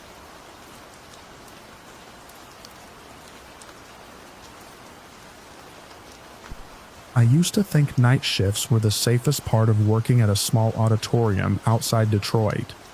No crowds, no backstage chaos, just the hum of old HVAC and the quiet tick of cooling metal. Most nights I drifted through the building with a flashlight and a clipboard, checking dimmer racks and locking cabinets. It felt like the place exhaled when everyone else went home. I liked that. I liked the stillness. The night everything changed started with something so small I almost convinced myself I imagined it. I was doing a routine sound check alone, the kind I'd done 100 times. I had the digital console lit up like a little city, each channel strip glowing its own shade of low green. The orchestra pit inputs were always dead at night. No one used that subterranean room anymore. The door to the stairs stayed locked. The space was cleared out years ago. But that night, all 12 input meters jumped at once, and not a pop or a flicker. Every bar rose into steady interference. It was a clean pattern too, even to be a cable fault. Too constant to be airborne noise. Just 12 perfect pulsing lines that shouldn't have existed. I remember leaning in as if I'd get an answer by staring harder. My fingers hovered above the faders, and the whole booth felt smaller than it should have. It went on long enough for my brain to scramble for an explanation. And then it just stopped. All 12 meters dropped in the same instant, straight to silence. I checked the patch bay. Everything routed correctly. No phantom channels open. No wireless units left on. When I went down to the subterranean room, the air felt flat and stale, but the space was empty. No microphones, no stands, no cables, nothing that could have fed a signal into the board. I told myself it was a glitch, a random burst of interference. Old gear did weird things sometimes. I almost believed it. The next night, Johnny and Rick were with me for the lockup ritual. That was just our word for sweeping the place, turning off work lights and calling out every door as we sealed it. The building creaked normally at that hour, the way old structures do when the temperature drops. But as soon as we made the final call out for the lower hallway, a door slammed somewhere below us. Not a soft close, a sharp, hollow crack that rolled up the stairwell. Johnny laughed at first. He thought it was air pressure, maybe a draft from the loading dock. We went down to check, the three of us moving in a loose line. The stairwell smelled faintly of paint, the kind that never quite goes away after renovations. Halfway down, the handle of the maintenance closet twitched. I saw it out of the corner of my eye. Just a little shift of metal, then it turned. There was no mistaking it. The handle pressed down as if someone inside pulled it slowly, deliberately. None of us moved. I felt the steps pressing back through the soles of my shoes, like the whole staircase leaned a fraction toward the door. Rick whispered that it might be a pressure thing, but his voice had that tight, thin edge that comes from trying not to panic. He reached for the handle. Before he touched it, the door snapped back into place with a dull metallic click and stayed still. We swung it open. Empty. Just a mop bucket, a couple of folded ladders, and the stale smell of detergent. When we stepped back into the hallway, another slam echoed from somewhere deeper, toward the pit stairs. The three of us exchanged a look. Nobody wanted to be the first to head down, but we also couldn't leave it unchecked. The job didn't allow that. Not during the ritual. We moved as one toward the noise. The pit level was colder. The air always had a kind of mineral odor down there, as if the concrete never fully dried. We reached the landing. and another door slammed below us, then another, like something running ahead of us but always staying out of reach. We followed the noise all the way to the secure subterranean room. The door should have been locked. I'd checked it the night before, but that night it stood slightly open, just enough to show a dark seam. When I tried the handle, it resisted, locked. The latch mechanism held tight even though the door itself was ajar. I had to push hard to get it to swing wide enough to see inside. The room was empty, just bare concrete and the echo of our breathing. The slamming noises stopped there, as if whatever had let us down had nowhere else to go. We stayed longer than we needed to. None of us wanted to be the first to leave that room behind. Over the next week, little things kept happening, small enough to dismiss until they piled together. Work lights flicking off a second after someone walked beneath them. Tools that weren't where we left them. And always the feeling that the pit level held colder air than the rest of the building, even when the heat was running. The rumors didn't help. Everyone knew a construction worker died down there during the original build. Nobody had the details, just the name of the company and a vague story about a fall. The older crew avoided talking about it. They always went quiet when the subject came up. We were resetting the stage for a rehearsal when everything escalated. A dummy we used for a scene hung from the catwalk, held by a heavy rope. The catwalk door was always locked, and only senior crew had keys. I was below on stage when the rope suddenly went slack. The dummy dropped straight down, hitting the deck with a flat, ugly thump, and rolling to a stop near my feet. I looked up expecting to see someone leaning over the catwalk rail, maybe laughing, maybe apologizing. No one was there. The door stayed shut. Johnny climbed the ladder to check, and when he came back down, he said the lock was still in place. No signs of tampering. The fall left a faint dust cloud drifting in the work lights. That was the moment any last patches of doubt burned away. The soundboard glitch, the slamming doors, the handle turning on its own. None of it felt like isolated incidents anymore. Something was moving through the building, and it wasn't tied to any of us. After the dummy dropped, the three of us tried sticking together during lockup. It didn't help. The building had its own rhythm, and it didn't care where we stood. Some nights we heard footsteps on the balcony when the balcony was locked. Other nights we found curtains swaying as if someone had brushed past them moments earlier. I kept thinking of that construction worker, the one who died under tons of unanswered questions during the build. One night I stayed late alone, trying to convince myself that all of it could still have mundane explanations. The work lights hummed. My footsteps echoed in a way that made the space feel hollow. I passed the pit stairs without meaning to look down, but I did. A faint sound drifted up, something like a knock, then another, spaced too evenly to be settling beams or shifting air. I forced myself down the stairs. Each step brought colder air, the kind that settles in your lungs and makes you feel smaller than you are. When I reached the bottom, the knocking stopped. I swept my light across the pit, up the bare walls, down to the concrete floor where dust had gathered in uneven patches. Something shifted to my left. Not a sound, exactly. More a pressure, like the air moving because someone else had stepped into it. The beam of my flashlight trembled across the floor. I waited for a reason to run. None came, but staying felt worse. As I turned to leave, a door further down the hall slammed hard enough to send a pulse through the floor. I didn't chase it this time. I walked straight back up the stairs, each step feeling lighter than the last, as the temperature returned to normal. I kept working there, but I accepted things quietly. That place had layers below its concrete. Memories sunk deep into the structure. Sometimes the air felt colder. Sometimes a door moved when it shouldn't. Sometimes the pit seemed to breathe. None of it felt malicious, just insistent, like something unfinished bending the building around its absence. I never saw anything directly. I never heard a voice, but I learned to listen for the shift in the air, the moments when the building remembered things it didn't want to forget. And every time I passed the pit stairs after that, I felt a pressure behind me as if someone stood just far enough away to let me climb out unharmed. The theater always settled into silence eventually, but the silence felt full, like a held breath waiting for the next night to begin.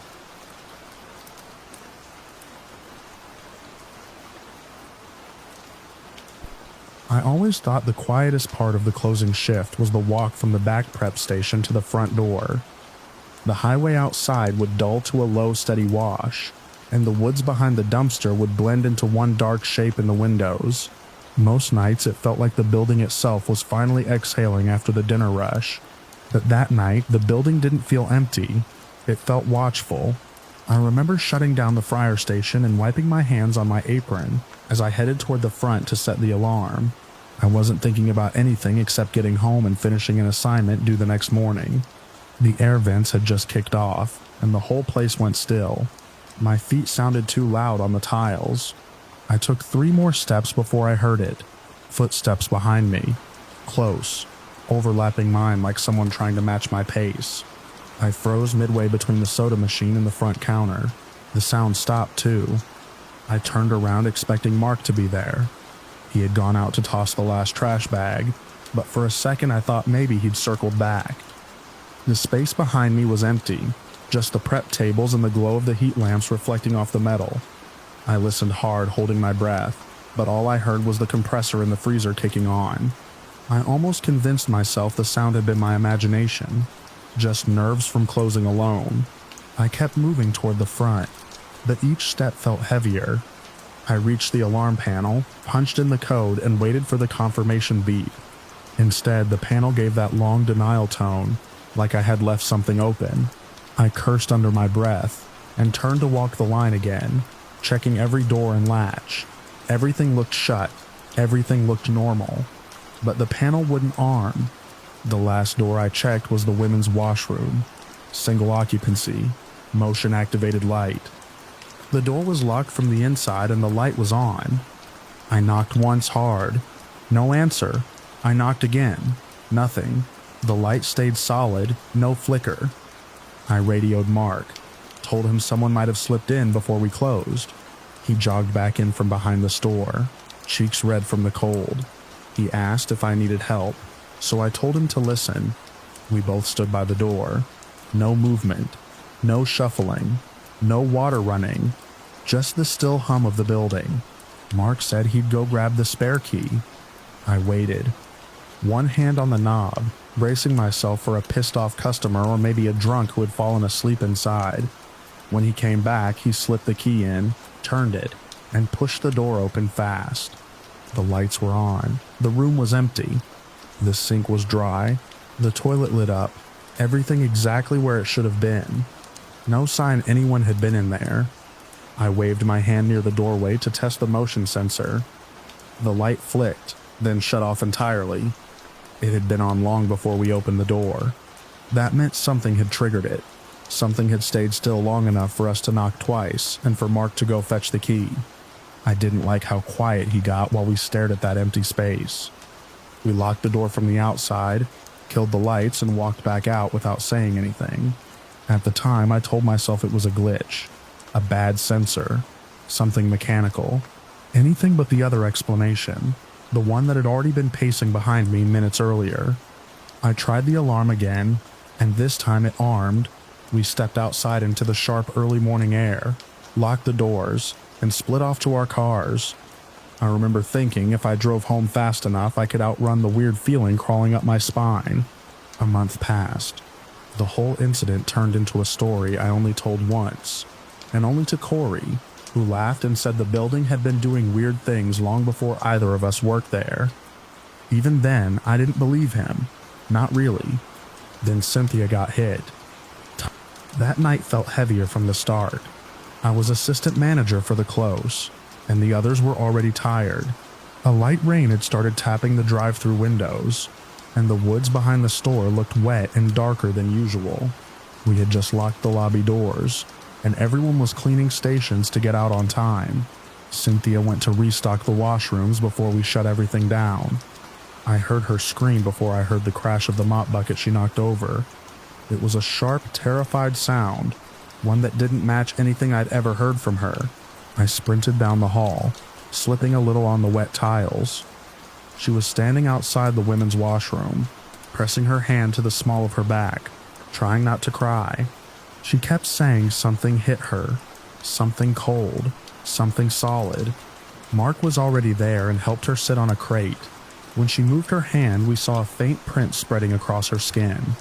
Not a bruise yet, just a red outline, like fingers pressing hard enough to sting. She kept insisting she hadn't slipped, that something had pushed her, not grabbed her, hit her. I didn't know what to say. It was the kind of claim that hung in the air like smoke, heavy and impossible to ignore. I left Mark with her and went straight to the office. If someone was in the building, some intruder, some creep, we had to know. The camera feed came up in a grid. I rewound the hallway footage. I watched Cynthia step out with the mop handle. I watched her pause, like she heard something behind her. Then her body pitched forward as if something struck her between the shoulders. A dark blur, low contrast and almost transparent, swept past her. Not solid, not shaped fully, but moving with intention. And then an orb, small, pale, drifting, slipped out of the washroom like it was following in its wake. I scrubbed the footage forward and back. So many times the button started sticking. Every replay made the hair rise along my arms. I kept expecting to see a person, an animal, something mundane, hiding in the pixels, but the shape was wrong. It didn't walk. It didn't cast a clean shadow.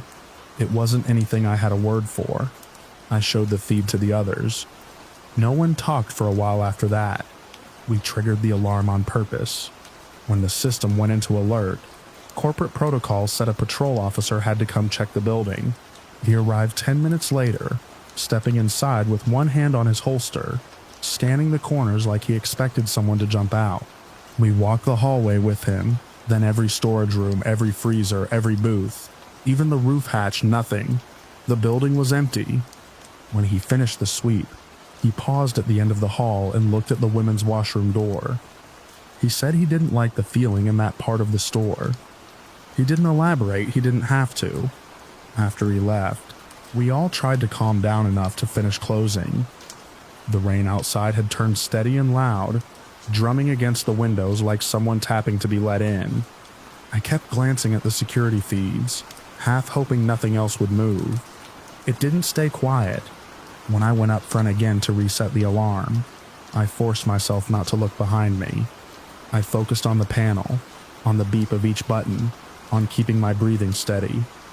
But the feeling of being watched came back, thick and cold like someone standing inches behind me. I told myself to finish the job, just get the alarm set, grab my coat and leave. I pressed the last button. The panel armed. I exhaled, reached for the lights, and glanced out the drive-through window out of habit. Something was looking back. A black humanoid shape stood at the edge of the lot, just inside the spill of the parking lot light. No features, no face, just a tall silhouette angled toward the glass. The rain didn't seem to hit it, it didn't move, it didn't sway, it only stared, or faced, or waited. I couldn't tell if it was the same thing from the footage. But the shape was too close to human to ignore, and too wrong to be one. I stepped back without meaning to. Mark came around the corner asking if I wanted him to lock up the back door.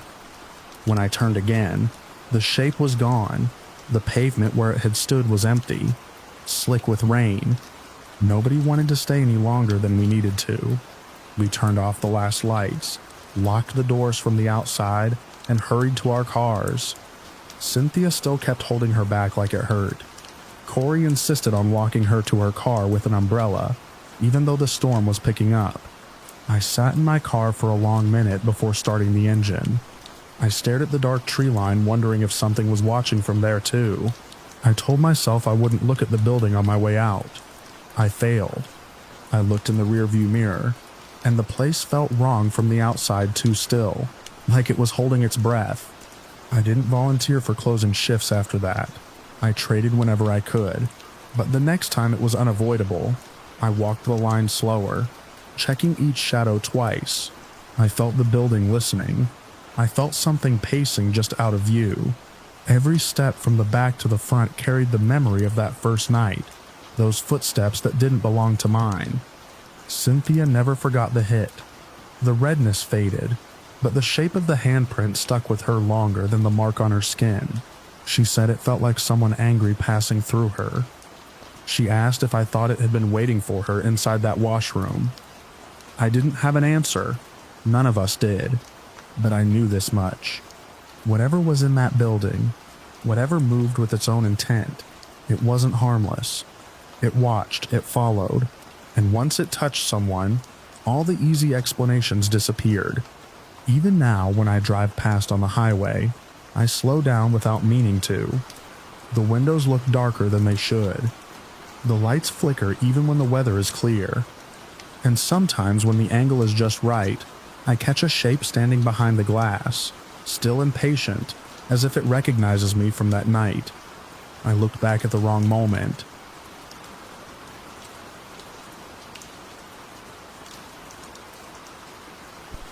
The night the storm boxed me in above the Sierras, I was already halfway numb from the cold and from the kind of fatigue that settles in after too many emergency calls. I remember brushing the ice off my gloves and telling myself the job would be quick. Just a no-start generator at a remote winter cabin an hour past the plowed road. That was before the wind died in an instant, and the whole forest seemed to fold inward around me. I'd been called out by a couple staying there for the week, people who looked like they'd come up from Sacramento for quiet, and instead found themselves babysitting a dead machine in the middle of a whiteout.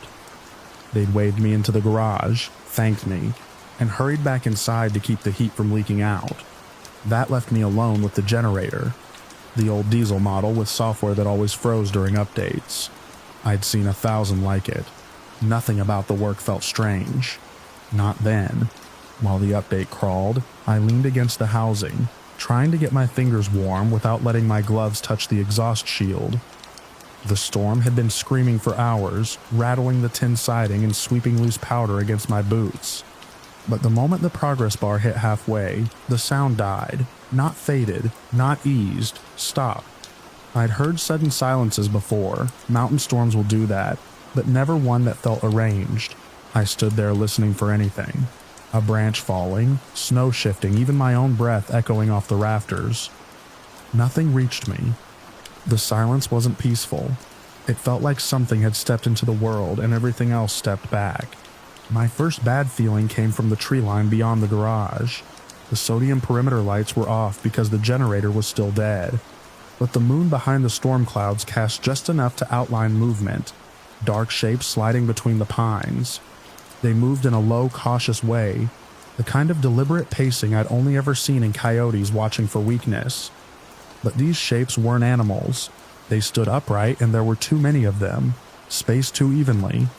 I stepped back toward the garage door without meaning to, one hand on my radio, the other still gloved around a wrench. The air had gone thin, like the pressure dropped. My ears buzzed. The update finished with a soft chime that made me jump. I turned the key. The generator coughed once, then roared to life. The transfer switch clicked, and the moment the sodium lights slammed on, the world outside split open. The shapes recoiled as if the light hit them like heat. For an instant, I thought I was watching clothing blow apart in the gust. But there was no wind now. Their clothes, those odd, old-fashioned outfits that looked homemade, seemed to tear from their bodies as if burned from the inside. The fabric curled away from them in long, brittle strips that caught the snow and vanished. Then their skin began to blister and blacken under the glare, peeling back in slow, horrible sheets. Not wet, not gory, more like paper held too close to a flame. They screamed, every last one of them. Men, women, children. The sound came out thin, stretched, full of a hatred I couldn't anchor to anything human. Some staggered away from the light, others clawed at their own faces, but one dropped to its knees and dragged itself forward through the snow, leaving no trail at all. I wanted to run, but my legs refused. I kept thinking the light would go out. The generator would sputter. The storm would take just one breath and everything would go dark again. The crawling figure reached me at the garage threshold. Its hand closed around my boot, not grabbing but clinging, like someone drowning. The pressure wasn't strong, but it burned. A dry, searing heat bled straight through the leather. The thing tried to lift its head toward me, but its features were collapsing in on themselves, ash collecting along its cheekbones and spilling away with each movement. When it tried to speak, its jaw trembled like it was remembering how I heard the words clearly, not shouted but pushed through clenched teeth. Get the children. Then it collapsed. Not fell, collapsed.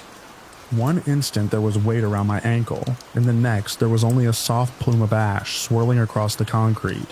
I kicked free and ran through the garage door without checking where the others had gone. The light still held, and that was the only reason I felt any hope at all. Their screams thinned behind me, cracking like ice under strain. By the time I got inside the cabin, I could barely hear them. The couple stared at me like they thought I'd been attacked by an animal. I must have looked half frozen and wild-eyed because they backed up as I pushed the door shut behind me and locked it. The man asked what happened, but I just told them to stay inside and not go near the windows. I didn't want to tell them what I'd seen until I understood it myself. We waited for hours with the lights humming, the generator running strong. The storm never came back. The wind stayed gone, as if whatever walked through those trees had taken it with them. When daylight finally pushed through the cloud cover, I stepped outside to check the generator and make sure the fuel line hadn't iced. The snow around the cabin was untouched. No footprints, no drag marks, nothing except the handprint burned into the side of my boot. 5 long, narrow fingers, seared deep enough to crack the leather. I kept the boot, even after I stopped wearing it. Something about the way the imprint angled, like the person had reached for help rather than tried to hurt me. It stayed warm for hours after I brought it inside. A week later, on the drive back up the mountain for another job, I stopped at a small historical sign I must have passed 100 times without reading. It marked the site of a mining town lost to a fire. No survivors, no clear cause. The whole place burned so thoroughly that the buildings collapsed before help arrived. Families had lived there, children. The sign showed a faded photograph, rows of people in stiff homespun clothes standing outside rough cabins. The clothes looked exactly like the ones I'd seen tearing away in the snow. I stood there longer than I meant to, waiting for the wind, waiting for silence, waiting for anything that might tell me those shapes had been real. But the forest only rustled in the morning light, ordinary and indifferent. Still, every winter when the storms roll in and the wind falls off without reason, I think about that burned handprint and the words pressed through a dying mouth. I think about the way the figures broke under the light, and the places where old towns vanish but something remains just long enough to be seen. And sometimes when the generator hums to life on a remote call after dark, I hear a faint echo in the distance, thin and brittle, like a warning carried too far to save anyone.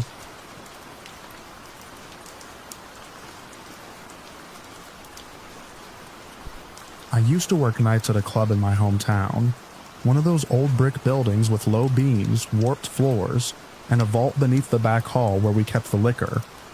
Cold didn't begin to describe it. That vault was bone-deep stone, the kind that made your breath cloud no matter the season. I'd been told it used to be part of the original cellar centuries ago, long before the club stood above it. The first time I heard the shelves rattle down there, I laughed, thought someone was messing with me. The clatter had a rhythm to it like bottles shifting on their own, tapping glass to glass. When I came back upstairs and asked around, my coworkers just smirked.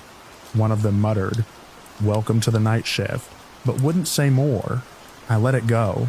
It wasn't until a week later that I started to get uneasy. I was restocking solo, a good half hour past closing. The music upstairs had stopped, the lights were low, and I could hear my own footsteps echo in that freezing stone chamber. I had just crouched to grab a case of gin when something skidded across the floor behind me. A little plastic pourer cap bounced against the wall. I turned quick, expecting to catch someone in the act. No one there, no footsteps, just the dim light bulb above me, swinging slightly as if something had passed too close. I crouched again, heart thudding this time, and that's when I felt it, a sound so low it barely qualified as a growl. Right beside my ear, warm breath, the vibration of it humming against my neck. I dropped the bottle, didn't even clean up the mess, just bolted. I didn't quit. I should have. But we needed the staff, and I needed the money. Every night I told myself I'd imagined it. Every night I volunteered to take someone with me to the vault. And every night the others found reasons not to go. Eventually I asked the guy who'd worked there the longest. He didn't laugh. He told me the rattling wasn't a prank, and he wasn't the only one who'd heard worse. People had seen shadows where there should be none, felt cold hands near their ankles, caught whispers that didn't fit any human mouth. A couple of bartenders had quit mid-shift after spending time down there. One girl locked herself in the staff bathroom and wouldn't come out for hours. Our boss, after too many people walked, finally gave up on storing stock in the vault. We moved most of it to a cramped room upstairs, even though it meant more work for us. He tried to have the vault sealed, but the foundation wouldn't allow it. Instead, he installed a heavy door and a motion-triggered light, said it was just for emergencies. So of course I had to go back in. It was my last week, and I was closing solo on a dead Tuesday. One of the taps had run dry, and the only spare keg was still down there. I told myself it'd be fast, just in and out. I didn't even bring my phone, just the club keys and a little LED flashlight on my belt. The moment I stepped inside, I knew something was off. The motion light didn't flicker on. It should have. I waved my arms. Nothing. The vault swallowed the flashlight beam, the walls sucking in the light so it barely reached the floor. I took maybe 5 steps when I heard the breath again. Behind me, a drawn-out inhale as though someone were right there, inches from my neck. The air shifted. It felt like the cold had turned conscious. I spun, shining the torch wildly. The beam caught on nothing but the jagged wall stones and empty racks. But I could hear it still, breathing slow and steady, just beyond the reach of the light.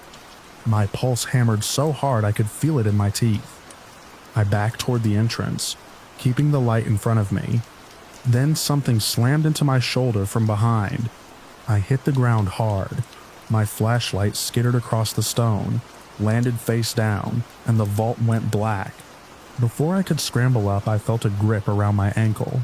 Not fingers, not hands, just pressure, tight, bruising pressure, and a sudden jerk that dragged me a good foot across the floor. I kicked hard, boots scraping against stone, and whatever held me slipped. I crawled toward the flashlight, grabbed it, and pointed it toward my feet. Nothing there, just my own pant leg twisted, my sock pulled down, and red marks already blooming on my skin. I didn't go back after that. Called in the next morning and told them I was done. Didn't care about the pay cut or the notice period. The boss didn't argue. Last I heard, they sealed the vault door shut from the outside and poured concrete over the threshold. The club still stands, but nobody talks about what's under it. Every time I walk past it now, I feel that same breath at my neck, like it followed me up the stairs and never really left.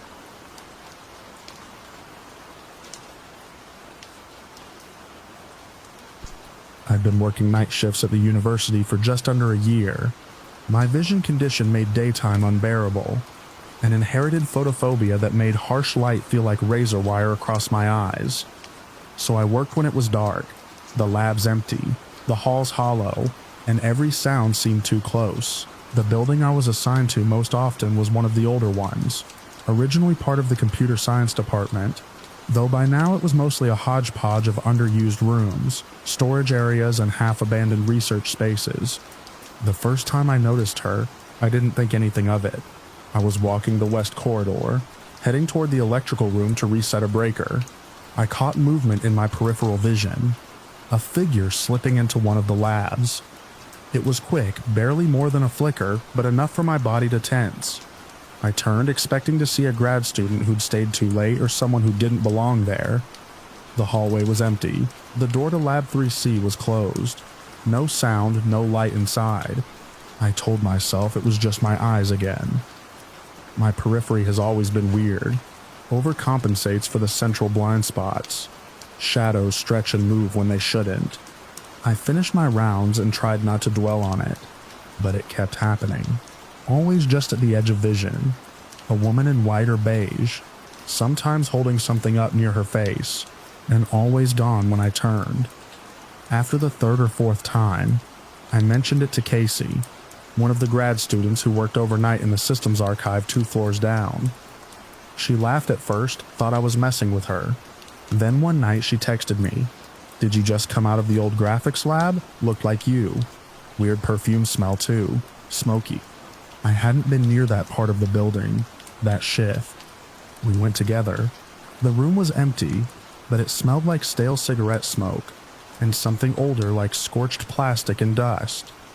On the floor near the back wall was a cigarette, still fresh red lipstick print on the filter. Neither of us smoked. We kept it, put it in a small evidence bag, mostly as a joke. A week later, we found another, this time outside the old faculty office at the end of the hall, where they'd stored discarded electronics and broken lab equipment. The smoke had returned, stronger this time, as though someone had been standing there puffing only seconds before. Inside, the office was worse than I remembered. Shelves toppled, cables hanging like vines, busted monitors and crumbling papers. Under a desk buried in wire and yellowed circuit boards, I found something that shouldn't have been there, a phone. Not just old obsolete, pre-touchscreen, cracked screen, no battery cover, dead. It smelled like smoke too.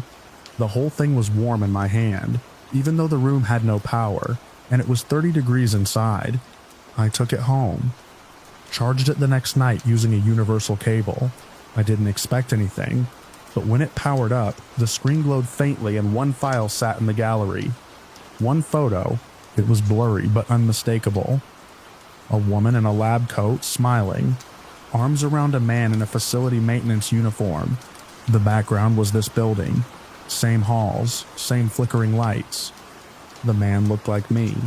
Not exactly, but enough to make my chest tighten. Same build. Same haircut I had when I started here. Same crooked nose. I didn't tell Casey about the photo at first. I didn't know how to bring it up, but things got worse. One night, we both heard it loud, ragged screaming, echoing from the upper floor. It didn't sound real, almost like it was trapped between frequencies. We followed it up the stairs through the cold halls and stopped outside a secured records room. The screen cut off like a wire had been yanked. We forced the door open. Inside, nothing, but in the dust, a new cigarette burned slowly on the floor, lipstick red against the ash. The final time I saw her, it wasn't in my periphery, it was head on. I was doing a last sweep before clock out, walking past the old graphics lab. The door was cracked open. Inside, under the single functioning light, she stood, long coat, black hair, pale, smoking. The cigarette glowed red between her fingers. She looked up at me. I blinked. She was gone. The cigarette dropped, still burning. I didn't move. I just stared at the smoke curling up like a question mark. That's when I knew it had to end. Came back that night with the phone. Left it in the debris of the old faculty office, right where I found it. I didn't check it again. I didn't want to know if the photo had changed. Since then, no more cigarettes, no more glimpses. Even Casey said she hasn't smelled the smoke or seen anything since. Whatever it was, whoever she was, I think she was looking for someone. Maybe she thought I was him. Maybe the phone was hers. Maybe she was never really gone from this place until it was returned.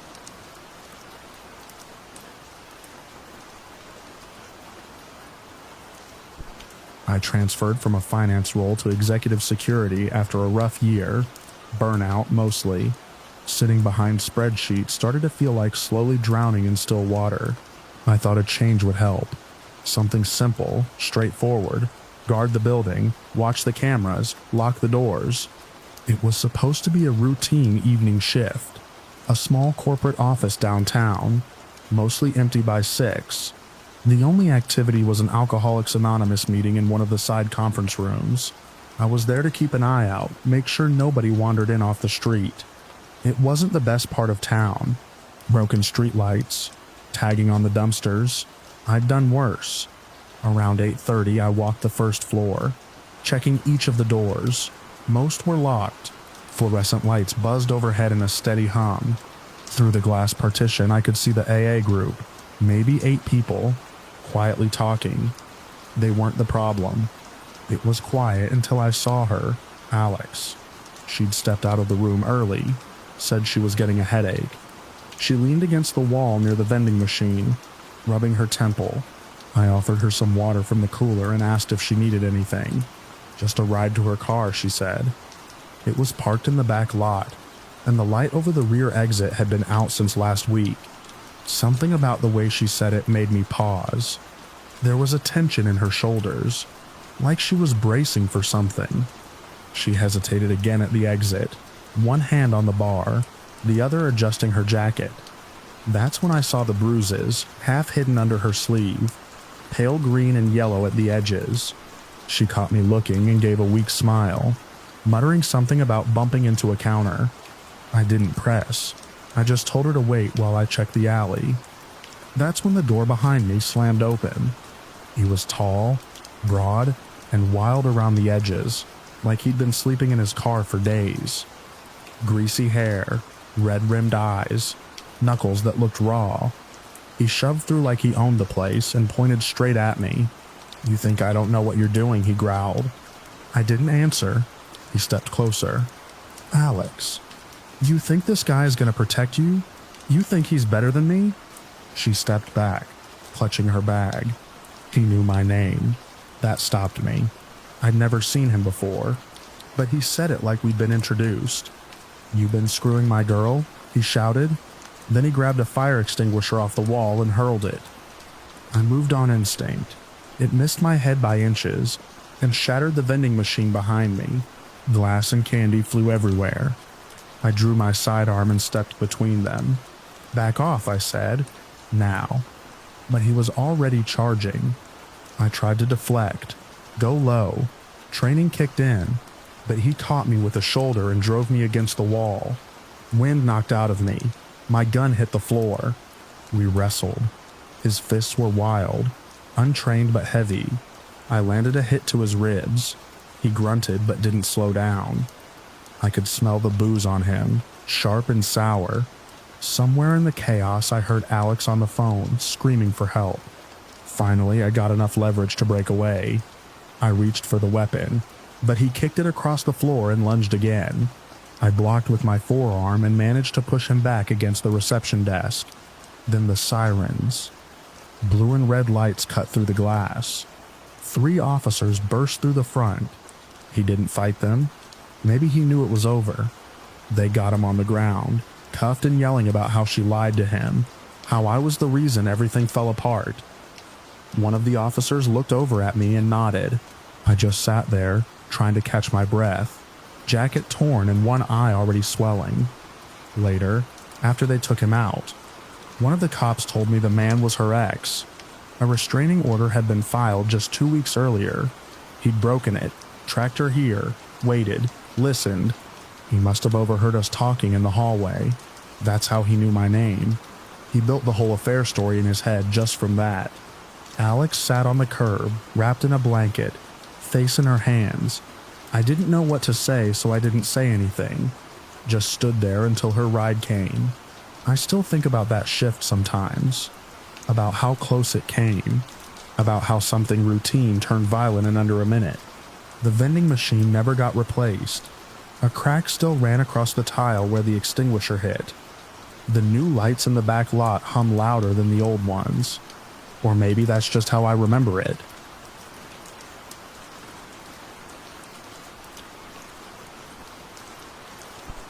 It was a Wednesday when my manager told me they had to cut my hours. The store wasn't hitting its sales goals, and I was the newest hire, low on the totem pole. I didn't argue. I needed the job, even if that meant being stuck on the closing shift, alone. We closed at 10 p.m., but I was usually out by 10:30, sometimes later if the floor was especially greasy or the fryer was acting up. The sandwich shop sat in a strip next to a liquor store and a nail salon, both of which closed by 8. After that, the whole plaza felt like a ghost town. The lot lights flickered like they hadn't been replaced in years, and the buzz of the freezer in the back was the only real sound after the sun went down. That night started normal enough. A few drive-through orders, 2 dine-ins, nothing unusual. Around 9:45, I locked the front doors. The open sign stayed lit, but no one could come in. I wiped down the counters, dumped the grease traps, started mopping near the kitchen. The place reeked of fryer oil and pickle brine. At 9:57, I heard the chime. That damn front doorbell. High, cheerful, unmistakable. I froze mid-swipe, mop handle gripped tight in my fist. I wasn't near the counter. No one was supposed to be able to open that door.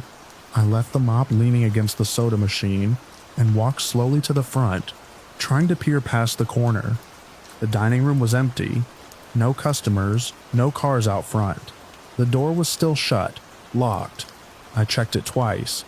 Still, I couldn't shake the feeling that someone had gotten in. I did a slow walk through the dining room, glancing at each booth. Nothing. Then, as I circled to the back tables, those tucked near the restrooms, half hidden from the counter, I saw him. A man sat hunched at the corner booth. His clothes were filthy. Mud smeared up both pant legs, dried in clumps on the sleeves of his coat. His hair hung in wet, matted strings over his face. His hands rested flat on the table like he was waiting for something. But he hadn't made a sound. I didn't scream. I backed up a step, then another. I knew I'd locked the door. I knew the dining room had been empty. The air in the store shifted, colder, like someone had left the freezer open. I grabbed the mop and held it like a spear. It was stupid, I know, but it was the only thing within reach that felt like a weapon. I moved toward him cautiously and asked if he needed help. He didn't move, just stared straight ahead like he was in some kind of trance. His eyes didn't even flick toward me. I repeated myself louder this time, and his head turned slow and mechanical until his face was tilted just enough to catch the light. His eyes were bloodshot, not red from crying or drinking, but raw like he hadn't blinked in hours. His mouth was slack. I couldn't tell if he was drugged or sick or just gone. "Sir, we're closed," I told him. He stood up slowly, didn't say a word, and walked out. The bell didn't chime. The door never opened. He just wasn't there anymore. I ran to the front, heart pounding so hard it made my vision pulse. The door was still locked, no footprints, no sign of movement outside. I nearly left right then, but something told me to check the restroom. I didn't want to, but I knew I'd never sleep if I didn't. The men's room door was slightly ajar. I pushed it open with the mop handle, nudging it inch by inch. The stink hit me first, earthy, sour, metallic. The floor was covered in muddy footprints, not wet mud but caked on clumps like someone had scraped them off their boots mid-step. The sink was running. On the counter, someone had left a torn paper towel, soaked through and starting to shred. In the trash was a utility blade, half open, rusted along the edge. The kind we kept in the back for box cutting. I hadn't taken it out that night, it didn't belong in there. That was enough for me. I shut off the sink, kicked the trash can under the counter, and locked the bathroom door from the outside. I didn't clean the rest of the store. I didn't care. I turned off the open sign, grabbed my jacket, and left everything as it was. The freezer, the mop bucket, the cash drawer, everything. I sat in my car, shaking for 10 minutes before I could even turn the key. The next morning, I called my manager and told her I quit. She didn't fight it. When I explained what happened, she just sighed and said she'd file a report. A cop came by later that week to follow up. The guy matched a description of someone who loitered near the liquor store, usually harmless but erratic. They never got a name, never saw him again. Sometimes I still wonder if I imagined him, if the stress, the exhaustion, the isolation got to me. But that muddy blade in the trash can, that was real, and I haven't worked a night shift since.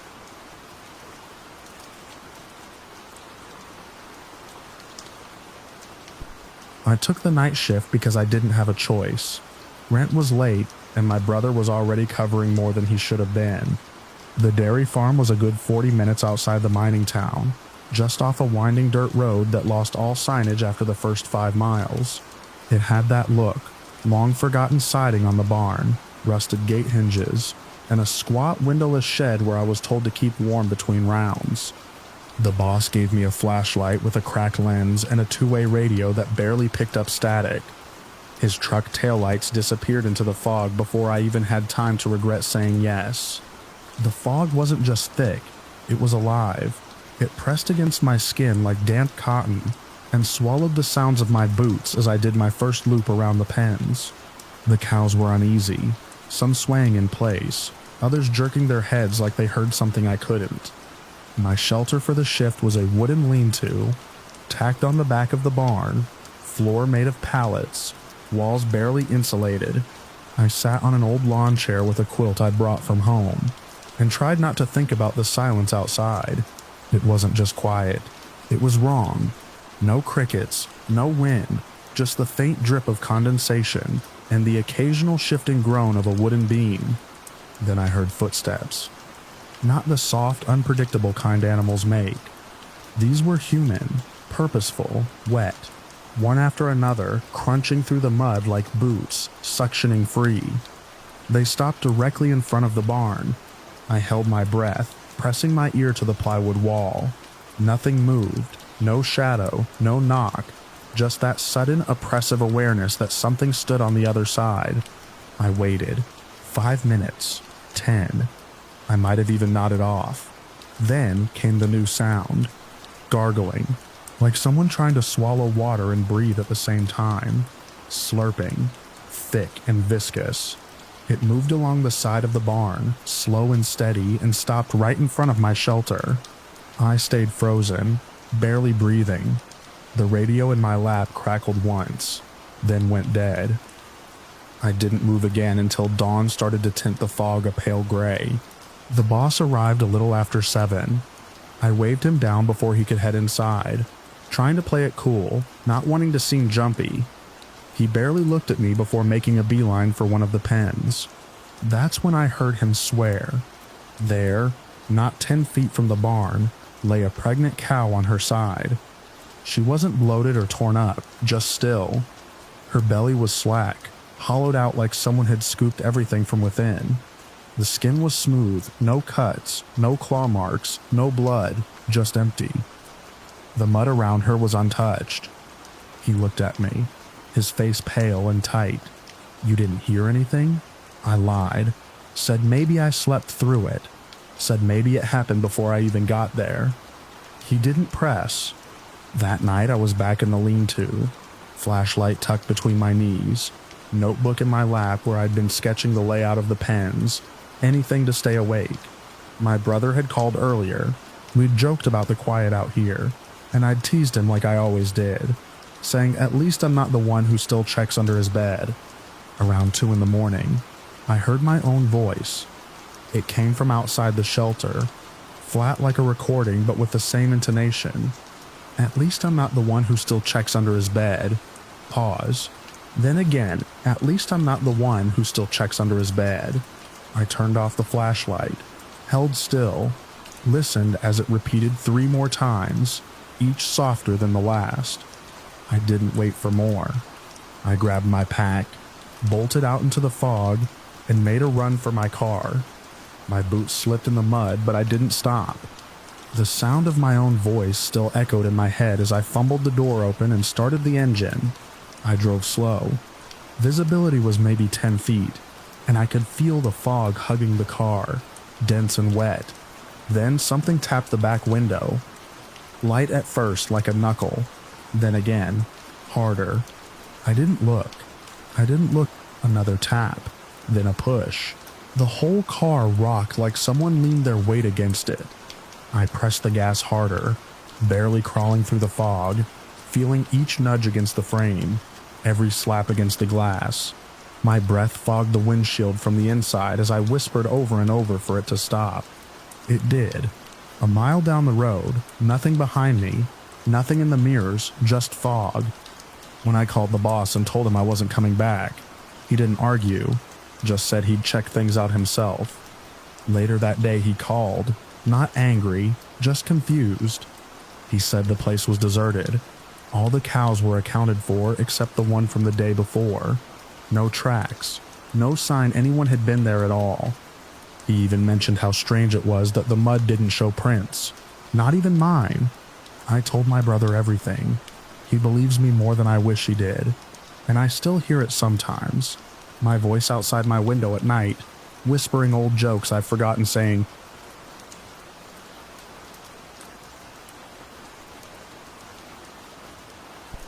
It started the week after I took the late shift full-time. My name was still half stranger to the folks at the church. Just a few months into the role of youth pastor in a rural Indiana town I'd never heard of before they offered me the job. I was 24, optimistic, and too polite for my own good. The older staff, especially the children's ministry team, were warm enough. But one guy took to me with what I first assumed was a kind of lonely enthusiasm. His name was Ray. Ray ran puppets and crafts for the younger kids. He was in his 50s, wiry thin, with wet searching eyes and a weird habit of blinking too often when he smiled. He had this high-pitched voice, always a little too loud in the halls. He never swore, never joked crudely, but something about his excitement felt off, like someone trying too hard to rehearse what friendliness should look like. At first, I chalked it up to small-town awkwardness. We all have our quirks, and I didn't want to be the outsider judging someone just because they didn't fit the mold. The night shift meant I'd often be alone in the church after dark, cleaning up after youth events or prepping materials for Sunday. It was during these quiet stretches that Ray started dropping in more often. Sometimes he brought leftovers from his wife, which I appreciated. Other times he'd hang around too long, talking in circles. He'd offer me rides home even when I had my car. If I hesitated, he'd laugh it off like I was being silly. I remember one evening after a storm warning had been issued. Sirens had gone off, and the sky turned that strange, dirty green. I was the only one left locking up when Ray appeared in the lobby, soaked to the knees and smiling. "You shouldn't drive in this," he told me as if I'd already agreed. He led me to his car, and I was too tired to argue. That night at his house, I called my parents to let them know I'd wait the storm out. Ray brought out blankets and tea. His wife was working an overnight shift at the hospital. He said, the house smelled of old laundry and reheated meat. The bedroom was cramped. He showed me his back brace and said he couldn't sleep on the floor, too painful. I offered to sleep on the couch, but he insisted I take the bed, said it was big enough for two. I didn't want to offend him. I lay stiff on my side, facing the wall. I felt the mattress shift behind me once. Then again, the third time, his knee bumped mine. I pretended to be asleep. He moved closer, exhaling against my neck. Then slowly, he wrapped an arm around my waist. I didn't move. Not for what felt like 10 full minutes. My breath stayed shallow, heart hammering in my throat. Eventually, he rolled away. In the morning, I left without eating. He followed me out, smiling like nothing had happened. Things got stranger after that. During youth events, I'd catch him watching me from the edge of the fellowship hall.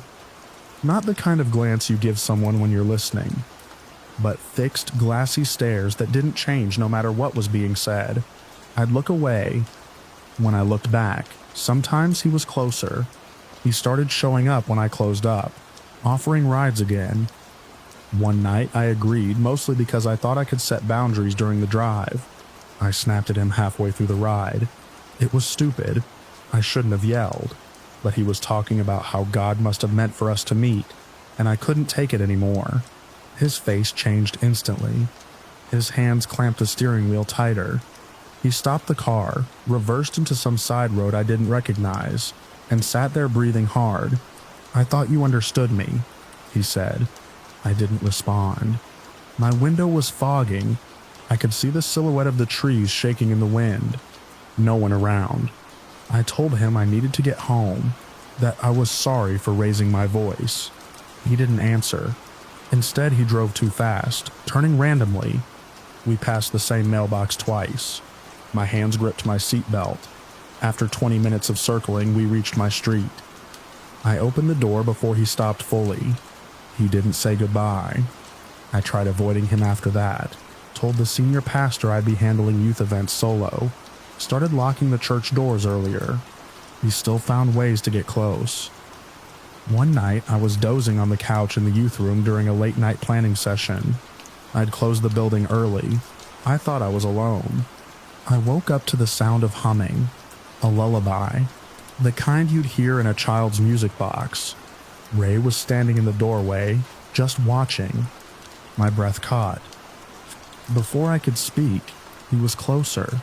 I didn't see him walk. I didn't even blink, I think. But suddenly, he was right there, crouched beside the couch, eyes wide. He leaned in and sniffed my hair. I bolted upright. He backed off slowly, still humming. I ran to my office, locked the door, and waited until the sounds of his footsteps disappeared. The next storm came a week later. Another late shift. I hadn't seen Ray in 3 days. I thought maybe he got the message. But as I left the building that night, rain slashing sideways and the tornado sirens wailing again, I saw him in the doorway across the parking lot, still watching. I sprinted to my car, but it wouldn't start. I fumbled with the keys, shaking, until it finally caught. As I pulled out, headlights caught his face, blank, mouth slightly open. No umbrella, just standing there. The next morning, I submitted my resignation. I told the senior pastor it was personal, that I was going to be closer to family. Ray didn't show up at church the following Sunday, or the one after that. I packed up and left town without saying goodbye.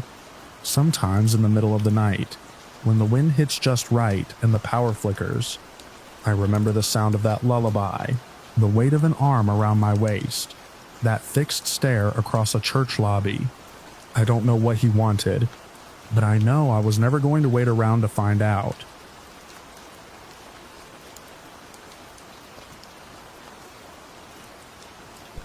The cold always felt different on the night shift, like it had a mind of its own. Down at ground level, where the shuttles idled and the headlights washed across the lane markers, the chill stayed manageable, but up on the elevated levels of the airport's parking structure, the cold seemed to sharpen itself against the concrete and wait for someone to wander into it. I'd worked that booth for years, long enough to know every draft that squeezed through the window cracks, every hum in the lighting grid, every faulty camera feed. Still, none of it ever prepared me for how the upper deck felt after midnight. It held the darkness in a harder way. On most nights I stayed in the booth unless duty forced me up the ramp. Something about the higher levels never sat right with me. It was subtle, an emptiness in the echo, a stillness that didn't match the rest of the airport, a quiet that felt a little too complete. I tried not to dwell on it. Long shifts make the mind wander. But that particular night, the heater in the booth had been blowing stale air for hours, and I stepped out just to breathe something colder. The moment I opened the door, the wind sliced through my jacket as if it had been waiting for an opening. The temperature had dropped so hard that the railing on the ramp glistened with a thin film of frost, catching what little light spilled from the street lamps below. From where I stood, I had a clear view of the spiraled ramp, leading to the upper deck. A faint haze drifted across the concrete up there, low and slow moving, the way fog looks when it hasn't decided whether to rise or sink. I watched without thinking, my eyes adjusting to the distance, letting the quiet of the hour settle around me. It was one of those stretches of the shift when the world pauses. No flights landing, no shuttles clattering past, no footsteps from tired travelers, just the cold, the wind, and the pulse of the runway lights far across the field. That's when I saw her, a woman, standing near the edge of the upper deck, blue shirt, white shorts, clothes meant for a humid afternoon, not a winter night when even the metal booth walls groaned from the temperature drop. At first I assumed she was a passenger who'd come from a warm departure city and underestimated the weather here. But she wasn't shivering. She wasn't hunched against the wind. She just stood there, perfectly still, facing the distant runway like she was waiting for a signal only she could see. The sight cut through the quiet so sharply that my body reacted before my thoughts did. I stepped forward and called up to her, trying to keep my voice level. The deck wasn't dangerously high, but a fall from that edge could still do serious harm, especially with the slick frost forming. My call echoed in a hollow, stretched out way that made the deck seem farther away than it really was. I waited for a reaction, a startled turn, a hand lifted, any sign she'd heard me. She didn't move, not even a tilt of the head. My unease climbed faster than the cold. I started up the ramp, my steps ringing out across the concrete in short, sharp bursts. The haze thickened near the top, making the upper deck look like it floated above the rest of the structure. Halfway up, I lost sight of her behind the curve of the wall. The wind grew stronger as I climbed, funneling through the open levels in long, uneven gusts. I expected to hear the sliding door at the top squeal open. No one could use it without that sound. It was old, warped, and had a distinct metallic cry that carried all the way down to the booth. But the ramp stayed quiet. When I reached the upper deck, the cold hit with a force that made my eyes water. The fog hung in thin layers around the railings, drifting just enough to blur shapes at the edges of my vision. I scanned the deck quickly. Rail, stairwell, elevator alcove, the vending machine corner, Ulta. The woman was gone. No footsteps tracked through the frost, no lingering shadow, no motion anywhere on the concrete. The sliding door, the only warm place on the deck, stayed shut and silent. Silence was the part that made my stomach drop. If she had gone inside, I would have heard the door. If she had run back down the ramp, I would have heard her footsteps. If she had moved at all, the deck would have carried the sound. But the only noise was the wind rasping against the guardrails, rising and falling like breath. I walked a slow circle around the deck, checking every space where someone could stand or lean or hide. Each emptiness felt deliberate, as if the deck had been wiped clean the moment I arrived. Back in the booth, the heater blasted warm air into my face, but it did nothing to steady my hands. I logged the incident because protocol required it. Any unexpected person lingering on the elevated levels after hours needed documentation. The report felt thin even as I typed it. A woman dressed for warm weather on a freezing night, seen at a distance, vanished within seconds, no visual confirmation on approach. It sounded like a mistake, a trick of the fog, a tired mind reading shapes where none existed. Still, I submitted it. Rules were rules. The next shift, my manager reviewed the report with the expression of someone trying to treat an odd claim with professionalism. He asked if I was sure about the clothing, if maybe the fog distorted what I saw, if perhaps I'd mixed up lines of sight in the dark. I explained the silence of the door, the stillness of her posture, the way she didn't react to the freezing wind, but each detail seemed to push the conversation further into doubt. In the end, he marked the report as noted and moved on. To him, it was just another strange night shift story. Coworkers stopped by the booth over the next few nights, curious about the report. They asked what I'd seen, how long the sighting lasted, whether I thought someone had been pulling a prank. A few joked about ghosts. A few shrugged it off as fatigue. One or two listened more carefully, but even they couldn't hide the skepticism in their eyes. And I understood why. The story didn't make sense. People don't stand perfectly still in freezing air wearing summer clothes. People don't vanish without sound on a deck where even a dropped coin echoes. The details felt wrong even as I repeated them. I tried to file the incident away in the part of my mind reserved for odd but harmless experiences. Night shift workers collect those. You see things at 2 a.m. that you'd never notice at noon. You hear sounds the day shift never hears. You learn the quirks of an empty airport, the way it breathes when no one's using it. But something about that sighting lodged deeper than usual. It changed the way I looked at the upper deck. I found myself avoiding eye contact with the monitoring screens. I stepped out of the booth less often, especially when the wind picked up or the fog thickened. The memory clung to the edges of the shift in a quiet, persistent way. A few weeks later, on a night colder than the first, I heard the sliding door squeal loud, abrupt, unmistakable. I stepped out of the booth instantly and looked up toward the deck, expecting movement, a shadow, anything. But the upper level was empty. No door stood open. No figure moved along the rail. The fog coiled low across the deck, drifting in slow sheets that shifted with every gust. The sound hadn't been a subtle distortion. It was the exact grating cry that door always made. I waited for a follow-up noise, footsteps, a breath, anything. Nothing came. Even after the sound faded, I stayed outside longer than I meant to. The cold bit through my jacket, but I couldn't take my eyes off the railing where I'd first seen her.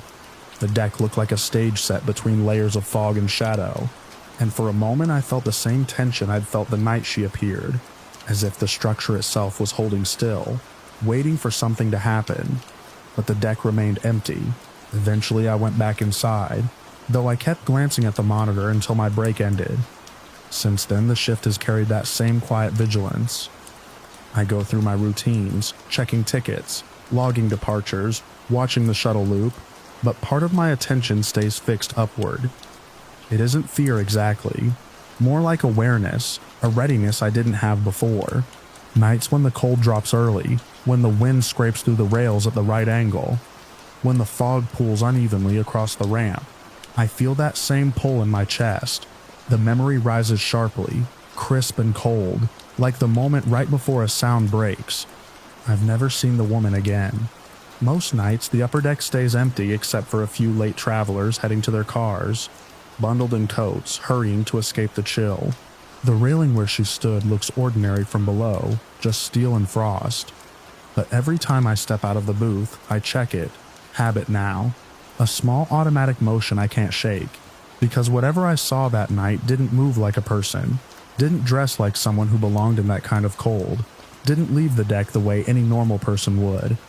And even though everything in me wants a simple explanation, a reflection, a misunderstanding, a perfectly timed exit I somehow missed, I can't escape the moment she vanished. No sound, no motion, no warning, just gone, swallowed by a deck that should have echoed her every step. That's the part that stays with me on the quietest nights, when the booth lights flicker and the wind presses against the windows in long, steady bursts. I tell myself it was nothing. That night shift's warped perception. That fog and distance and cold can twist shapes into people. But whenever I look up at that stretch of railing on the upper deck, I half expect to see her again, standing still in the freezing air, wearing clothes meant for another season, waiting for something I can't hear.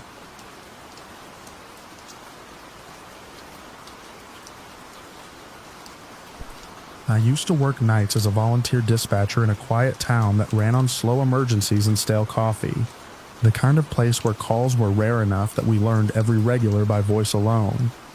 Back then, I thought the worst thing that could happen during a shift was a silent phone line at 3 a.m., buzzing faintly under the fluorescent hum. That changed after Krista disappeared. I didn't know her personally. Her name came through the scanner one slow Thursday in April.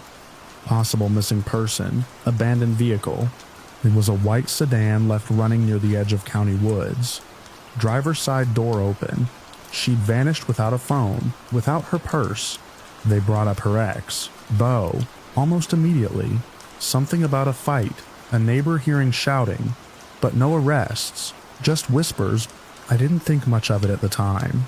People disappear for all kinds of reasons. Drugs, bad choices, cold feet. But 3 months later, I started dreaming. The first one was vague. I was walking through the woods, wet leaves sticking to my shoes, the smell of moss and rot thick in the air. I remember seeing a woman, her back turned to me, standing too still among the trees. Then I woke up. I didn't connect it to Krista until the third or fourth time the dream repeated. Each night brought more detail, a pressure on my chest, a frantic sense of knowing I was too late. The woman was always the same. Dark hair matted to her neck, a jacket hanging open, one shoe missing. Her mouth didn't move, but I could feel something like a message pushing into me. Not words exactly, but knowledge. She had been taken, hurt, left somewhere no one would find her. I'd wake up cold, heart hammering, a taste of earth in the back of my throat.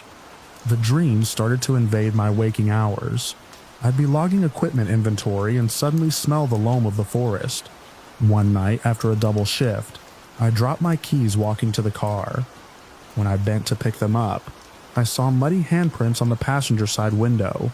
Just for a second, then they were gone. People talk about intuition like it's a good thing. For me, it was like someone had cracked open my skull and poured in someone else's last moments. The images grew clearer. A heavy boot crushing twigs, breath steaming in the cold, a shallow depression in the ground, scooped out between roots. I didn't tell anyone. What could I say? That a dead woman was feeding me coordinates through nightmares. But one evening, while wrapping up a shift near midnight, a new volunteer named Rachel came in, shaking snow from her coat. She looked spooked, told me she'd overheard someone at a grocery store mentioning Krista again. The case had gone cold, but her name still stirred unease. Those moved out of town, she said. Started over, like nothing ever happened. I nodded, barely listening. That night, the dream changed. This time, I was underground, packed dirt, pressing in on all sides. I could see through Krista's eyes, panic flooding her system. She was trying to scream, but only dirt filled her mouth. Then darkness. I didn't sleep for days after that.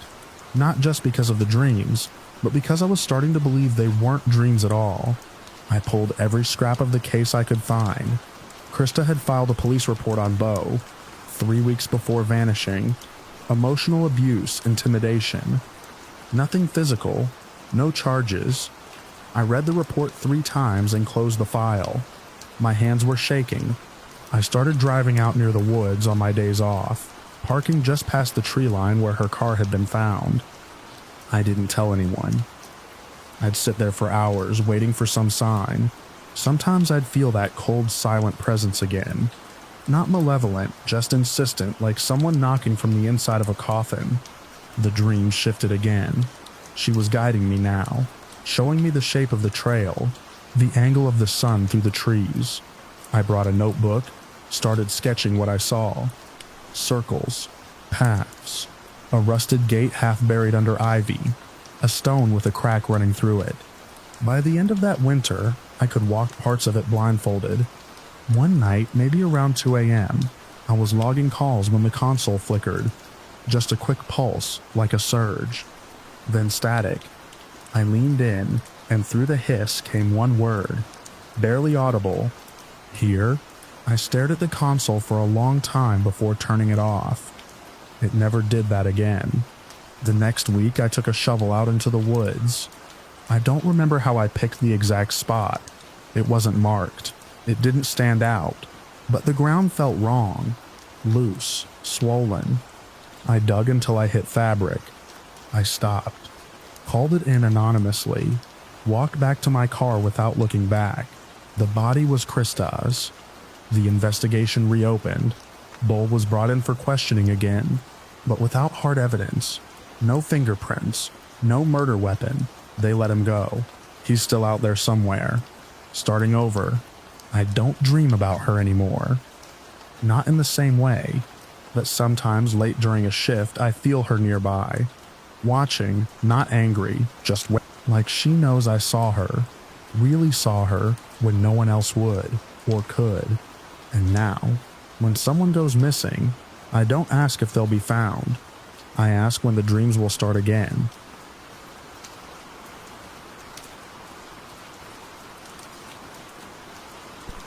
I've worked plenty of night shifts in my life, but that building was the only place where the darkness felt like part of the job. I still remember how the elevator doors opened onto the 9th floor, and the stale scent of carpet cleaner drifted out as if the air had been trapped there since the workday ended. The halls were empty, the cubicles dark, and every surface reflected just enough of the ceiling lights to remind me how alone I was. Covering a late shift for a coworker never bothered me before. But that night, the quiet pressed in close, almost expectant, like the building already knew something I didn't. I pushed my cleaning cart through the doorway and told myself it was just another overnight job. But the truth is I felt uneasy from the first step, and I can't shake the sense that the place wanted me to notice it. The 9th floor was simple enough. Clear the desks, empty the bins, mop the kitchenette. I kept my head down and tried not to think about the warnings the others had tossed around during our shift overlap. They'd laughed while telling them, but even through the joking tone I sensed an undercurrent of sincerity. They said the 8th floor had a problem after midnight, something about a woman who cried in the halls. A few cleaners claimed they heard her first, before they ever saw a flicker of movement. A couple even insisted they quit because of her. I brushed it off as night shift folklore, the kind of story people tell to keep each other awake. But the way they traded glances when the 8th floor came up, sharp, uneasy knowing, kept replaying in my mind. I finished the 9th and headed for the stairwell. Instead of the elevator, thinking maybe the movement would calm me down. The stairwell was narrow, and the air felt cooler. Each step echoed off the concrete walls in a way that made the sound linger longer than it should have. By the time I reached the 8th floor landing, the air carried that same tightness I'd felt when I first arrived, like stepping into a room someone just left. Their presence still hanging there. I unlocked the 8th floor door and pushed the cart in. The lights flickered to life above me, too bright for a second before settling into their usual office glow. I set the 1-hour timer mounted near the switch, heard its little digital click, and tried to steady myself. The 8th floor had always felt slightly colder than the others, but that night the chill seemed to seep from the carpet up through my shoes, slowly tightening in my legs. I shrugged it off and started down the first hallway. Night shift cleaning has a rhythm. You move from room to room, focusing on surfaces and tasks, so you don't have time to dwell on how empty everything is. But the 8th floor didn't let me fall into that rhythm. Every time I paused to wipe down a desk, the silence settled so heavily around me that I had to glance behind my shoulder. The offices were arranged in long rows, and the glass walls reflected just enough movement my own to keep tricking my eyes. The vents didn't hum, the copier didn't tick, the refrigerators didn't cycle. Everything just sat in a state of absolute stillness, like the floor was holding its breath. About 20 minutes in, I heard something small, a faint shift of air near the far corridor, like someone brushing past a loose sheet of paper. I tried to tell myself it came from the ventilation, but no airflow followed. I kept cleaning, moving a little faster, glancing down that hallway more often than I needed to. My hands started shaking when the old warnings resurfaced. They'd told me the crying usually began softly, like someone was trying not to be heard, but I didn't hear anything like that. What I heard came suddenly, violently, and without any build-up. It was a scream. It tore through the stillness so sharply that I dropped the cloth I was holding. The sound came from the open stretch of hallway near the offices I hadn't reached yet. It wasn't muffled or distant, it was right there, full-throated and raw. A scream that cracked on the edges as if pushed out by someone who'd already been crying for a long time. I froze, bent halfway over a desk, my pulse hammering in my ears. I scanned the dark corner where the sound had come from, but nothing moved. No door stood open. No shadow shifted. The building around me stayed silent, except for the echo bouncing between the walls. I straightened up slowly, gripping the side of the desk to keep my balance. My instinct should have been to run toward the noise, to check if someone needed help, but I couldn't convince my feet to move in that direction. The scream hadn't sounded like someone calling for assistance. It sounded like someone already beyond it. Then, without warning, the row of lights at the farthest end of the hallway clicked off. A sharp pop, then darkness. Another row followed. Pop. Darkness. I stood there, unable to move, watching the strips of overhead light shut down in perfect sequence, one after the other, like invisible footsteps pacing beneath them. The timer shouldn't have done that. It was set for an hour, and barely half of that had passed. Still, the switches kept flipping themselves, each pop louder as the creeping darkness moved closer. I finally forced myself to back away, then turned and broke into a run toward the elevator. My cleaning supplies clattered behind me. Something fell from the cart, maybe a bottle, maybe the clipboard. I didn't stop to check. Behind me, the scream started again. Only this time it wasn't one sharp cry. It bent into a wail, a long, ragged sobbing that rose and fell like someone chasing after me. The sound hit the walls and rebounded in strange angles, making it impossible to tell how close it was. My breath came out in sharp bursts, matching the rhythm of my footsteps. The carpet muted the sound of my running, but whatever cried behind me didn't soften at all. It filled the hallway, brittle and desperate. The lights kept shutting down as I sprinted. Each section of ceiling went black just seconds after I passed beneath it, like something moved along the shadows, snuffing the light as it followed. I didn't dare look back, not even once. The sound behind me twisted, catching in its own throated sobs, and I had the awful sense that if I turned around I'd see something I didn't want to believe. The elevator was still too far away. My legs felt heavy, like the cold from the carpet had climbed through them.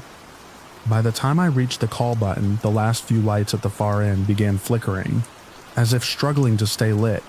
I jammed my finger into the button so hard the metal edge scraped my skin. The doors took a fraction of a moment too long to open, but in that sliver of time, the crying behind me sharpened.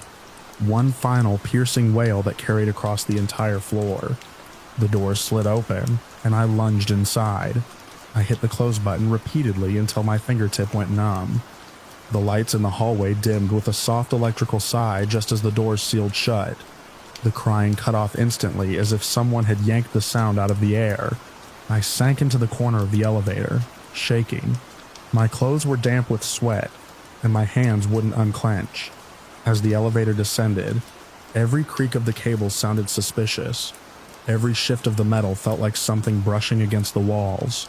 I kept expecting to hear the screaming again, to feel some trace of that presence sliding down the side of the elevator shaft, but there was only silence. When the doors opened into the lobby, the security guard glanced up, eyebrows raised. I must have looked like I'd run a marathon. He didn't ask what happened. Maybe he didn't want to know. I walked past him without a word, out into the cold air of the parking lot, the night wind cutting across my face like a reminder that the world outside still obeyed ordinary rules. I didn't sleep that morning. I sat on the edge of my bed replaying everything: the scream, the lights, the crying following me down the hall. I kept trying to fit it into something explainable. A power surge, a prank, a vent issue that distorted sound. But none of those explanations matched the sequence. The way the lights shut down row by row, the way the screams seemed to come from everywhere at once. I went back to the building only once more, just long enough to return my ID badge. When the supervisor asked if I was sure about quitting, I nodded. I didn't tell him the real reason. Night shift workers tend to recognize the look in someone's eyes when they've seen something they can't rationalize.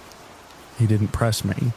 Since then, whenever I walk through an empty hallway late at night, I feel that same heavy pause in the air, that breathless anticipation like the building is waiting for me to hear something.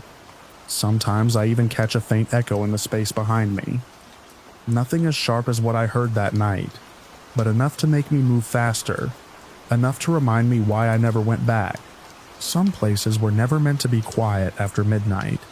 Some places hold on to whatever walked through them last. And some buildings, no matter how brightly lit, hide a darkness that only the night shift ever truly hears.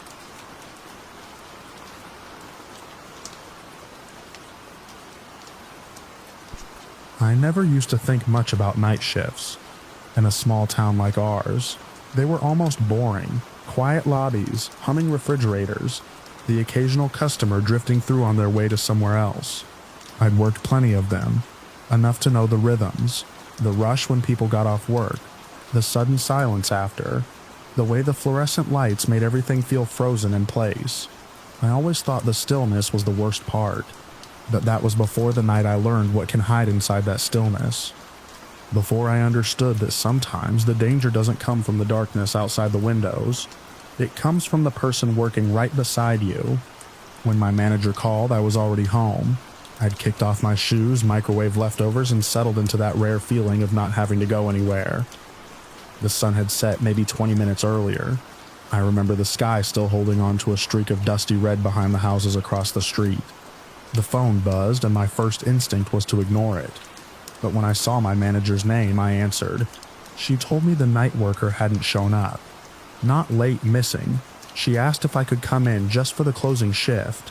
I hesitated, staring out at the dimming neighborhood, thinking about how cold the walk from the lot to the back door would be. But it was a small town, and everyone pitched in when someone else bailed. I told her I'd be there in 10 minutes. I didn't yet know that the coworker I was covering for was already lying lifeless somewhere behind the restaurant. I didn't know that someone had turned our quiet workplace into a trap, and I definitely didn't know that the person who'd meet me with a nod in a quiet evening would be the same one to knock me unconscious a few hours later. I pulled into the lot just after the evening rush. The sky had cooled into a deep blue, the kind that warns the temperature will drop another 10 degrees once midnight hits.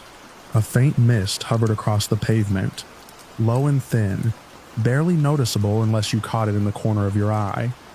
I walked inside, clocked in, and found Eric wiping down the front counter. He looked up and gave a small nod. "Didn't think you'd be the one coming in," he murmured. His voice always had that soft, distant quality. He wasn't unfriendly, just quiet, the type who kept to himself. We'd done dozens of shifts together. Nothing about him had ever set off alarms in my head.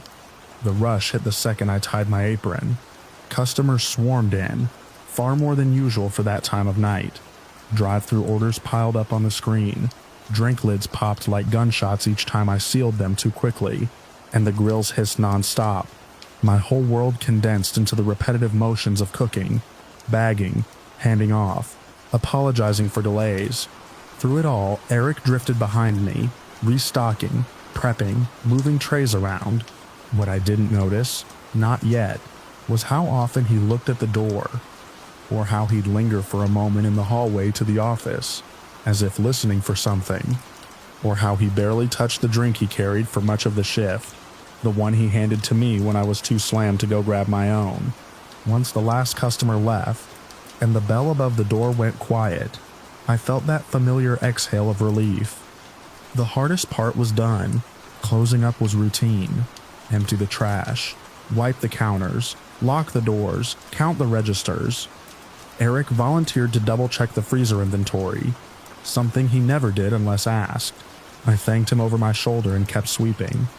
The hours of noise had made the silence feel heavier. I finished bagging the kitchen trash and headed for the back door to toss it. The mist outside had thickened since I arrived, gathering around the security light that buzzed and flickered like always. My breath fogged as I crossed the lot toward the dumpster.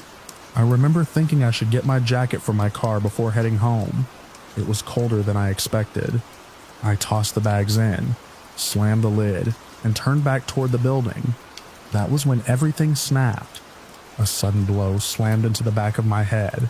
There was no warning, no sound, just that sickening impact, hard enough to drop me instantly.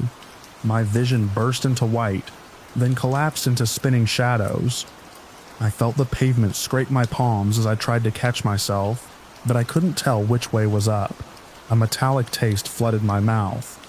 Then hands grabbed my jacket collar.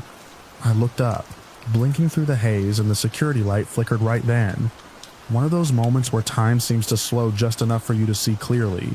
Eric's face hovered above me, expression blank, eyes cold.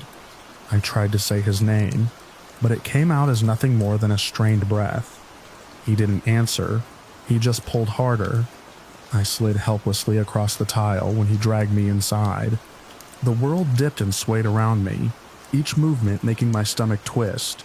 I tried to push myself up, tried to grab onto a doorway or a counter, but my arms barely responded. My fingers felt numb, my limbs felt heavy, like my body wasn't mine anymore. When he pulled me into the back office, the fluorescent light carved the room into sharp angles. He shut the door behind us with a soft click. Not slamming it, not rushing. Calm, deliberate. I lay on the floor, trying to lift my head. Everything felt wrong. I'd been hit, yes, but the weakness spreading through my body wasn't from the blow. It was something else. A slow, numbing fog creeping through my veins. Something he'd given me earlier. The drink. He'd watched me swallow it without a second thought. I tried to scream, to roll away, to kick anything, but my body stayed stuck in that awful in-between state. Conscious, aware, but unable to move. Sleep paralysis while wide awake. I felt the pressure of a zip tie closing around my wrist. Then another. The plastic bit into my skin. My heart hammered so hard it made my vision pulse. Eric worked with a cold efficiency, repositioning my arms, tightening the restraints until I couldn't move even if the drug wore off. He didn't speak to me. Not once. He spoke to himself under his breath, low murmurs that sent chills through me even though I couldn't make out the words. It wasn't angry muttering. It sounded like repetition, like reassurance. At some point he stepped away, rummaging through the office drawers. When he turned back toward me, He held a small cutting tool, sharp thin, something he must have stashed earlier. He knelt beside me, calm, focused, as if he'd blocked out the entire world except for the task in front of him. I felt the tool press lightly against my arm. The pain came in a hot, controlled line. Not deep, but deliberate. A test, a mark, something he intended to follow with more. I tried to twist, tried to stop him, but the drug locked my limbs in place, leaving me a silent witness trapped in my own body. He moved away again, as if preparing for the next step. The room dimmed. My breathing grew shallow. The buzzing from the fluorescent light turned into a low, droning hum that made everything feel unreal. Time blurred after that. I drifted in and out of awareness, trapped in that paralyzed fog. Footsteps echoed faintly from somewhere in the restaurant. At first I thought it was just the building settling or the drug distorting sounds. But then I heard a door slam. Hard. Then another sound, voices. Panicked. Calling for someone. Calling for me. My eyes snapped open as two figures rushed into the room. My friends. They weren't supposed to be there. They had gone home. But when I hadn't answered their messages, they'd driven by the restaurant to check on me. They saw my car still in the lot long after closing. They went inside, and when they found the front empty, they checked the security monitors, just like we were trained to do when a coworker didn't clock out. They watched the footage of Eric dragging me across the tile. They saw everything. One of them knelt beside me, cutting the restraints. The other kept looking toward the hallway, whispering that the police were already on the way. My body twitched as feelings slowly crept back into my fingers and legs. My arm throbbed where Eric had cut it, but the wound was shallow enough not to bleed heavily. Before I could sit up, a shout echoed from the front lobby, an officer's voice booming commands. Then a single gunshot tore through the silence. Then another. The building reverberated with it, the sound bouncing down the hallway and shaking the office walls. My friends froze. I froze. Even the fluorescent light seemed to hold its breath. The drug made everything feel distant and dreamlike, but the shots cut through the fog with terrifying clarity. Within seconds, more officers swept through. Boots thundered across the tile. Radios crackled. Someone called all clear. Eric had been found near the front, still armed. He never got close to coming back for me. When the officers walked into the office and saw me half-propped against the wall with my friends, their faces shifted from rigid focus to something more human. They helped me to my feet, lifting me carefully, leading me outside where the night air felt colder than before. The mist swallowed the flashing lights, turning the whole parking lot into a ghostly blur of red and blue. That was when I saw the other car, the one the officers had towed from behind the building, the one belonging to the coworker I'd been called in to replace. He'd never made it home the night before, and all shift long, while I'd been slinging orders and wiping counters, Eric had been moving through the building with the same quiet calm he always had, even though his first victim was already hidden just yards away. I still think about that. How normal he seemed. How his face didn't change when he dragged me across the floor. How I'd trusted him simply because he'd never given me a reason not to. Night shifts feel different now. Even months later, if I'm awake past midnight, the air seems too still, too watchful. I can't walk through a dim hallway without feeling tense. And sometimes when I close my eyes, I'm right back on that office floor, unable to move, listening to the hum of the lights, waiting to feel the edge of a blade trace across my arm again. People always talk about the dangers outside after dark, the empty parking lots, the shadows behind dumpsters, the strangers you can't trust. But the truth is, the scariest part of that night wasn't the darkness outside.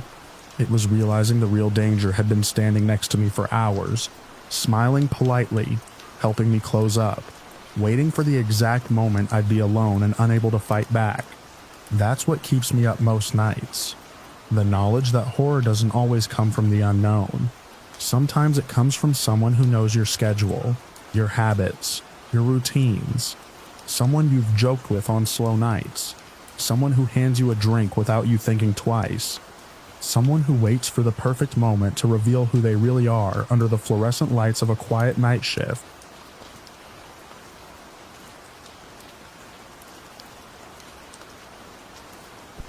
Two years ago, I worked a night shift job at a distribution center about 20 minutes outside town. The kind of gig where your whole rhythm shifts. You wake up when most people are eating dinner and get home just as the sun comes up. That day, I'd pulled a double shift back to back and gotten home exhausted. I remember it was already hot even though it was still morning. The kind of sticky rural heat that clings to your skin. I locked the door behind me, drew the blinds in the living room and went upstairs to crash. My bedroom didn't have a lock on the door, but I figured I didn't need one. It must have been just after 5 p.m. when I stirred awake. The sun was dipping, casting orange slashes through the side of the blinds. I sat up, groggy, and instantly noticed something off my window screen near the bed looked crooked. Not just loose, but nudged out like it had been tampered with. I went outside, more annoyed than alarmed, to take a look from the yard side. As I rounded the corner, my neighbor from 2 doors down called out. He mentioned seeing someone he thought it was me standing outside my own window the night before. Said it was weird because I never came out that side late at night. At the time, I brushed it off. Maybe he was mistaken. Maybe someone passing by looked like me. I didn't want to start my evening shift thinking about it. I was still outside when I heard it. A loud crash, shattering glass. I spun around and saw the living room window had exploded inward. The noise echoed across the complex. For a second, I froze, unsure of what I'd actually seen. Then I saw him, a man, tall, heavy-set, just standing inside my living room like it was his. There was something in his hand, a blade of some kind, maybe a kitchen knife. He didn't wave it around or shout. He just looked up the stairs like he knew where I'd be. When I came through the front door, he was already speaking calm, low, and deliberate. He knew when I worked. He knew I was usually out by 10 p.m., knew my shifts rotated every few days. There was no chance this was random. I felt every hair on my body stand up. I bolted. Up the stairs, 2 at a time, slammed the bedroom door and pressed it shut with my shoulder. No lock, but I had something else. A small handgun I kept in the nightstand. I grabbed it with shaking hands, backed into the far corner and dialed 911. I remember the dispatcher's voice stayed calm the whole time, even as mine cracked. I told them everything I could. My address, the break-in, that I was armed and hiding upstairs. They told me to stay on the line. A few agonizing minutes later, I saw blue and red lights flickering through the cracks in the blinds. The police had arrived. I ran to the window and threw them the spare keys I kept hidden in the closet vent. The entry door opened. I heard heavy boots on tile, voices shouting commands, then silence. When they finally cleared the house and called me down, I saw him sitting quietly on my sofa, knife on the floor by his feet. No resistance, no explanations. Just sitting there like he'd been waiting for something. The police restrained him, ran his ID, and took him into custody. They wouldn't tell me much, only that he had a record, mostly stalking and trespassing. He didn't say a word the whole time. I moved out within the month, found a new place across the state, closer to my sister. I still work nights sometimes, but I sleep a little lighter now. Every creak in the wall or bump in the dark gets my attention. I don't leave windows cracked anymore. And I never ever ignore a crooked screen again.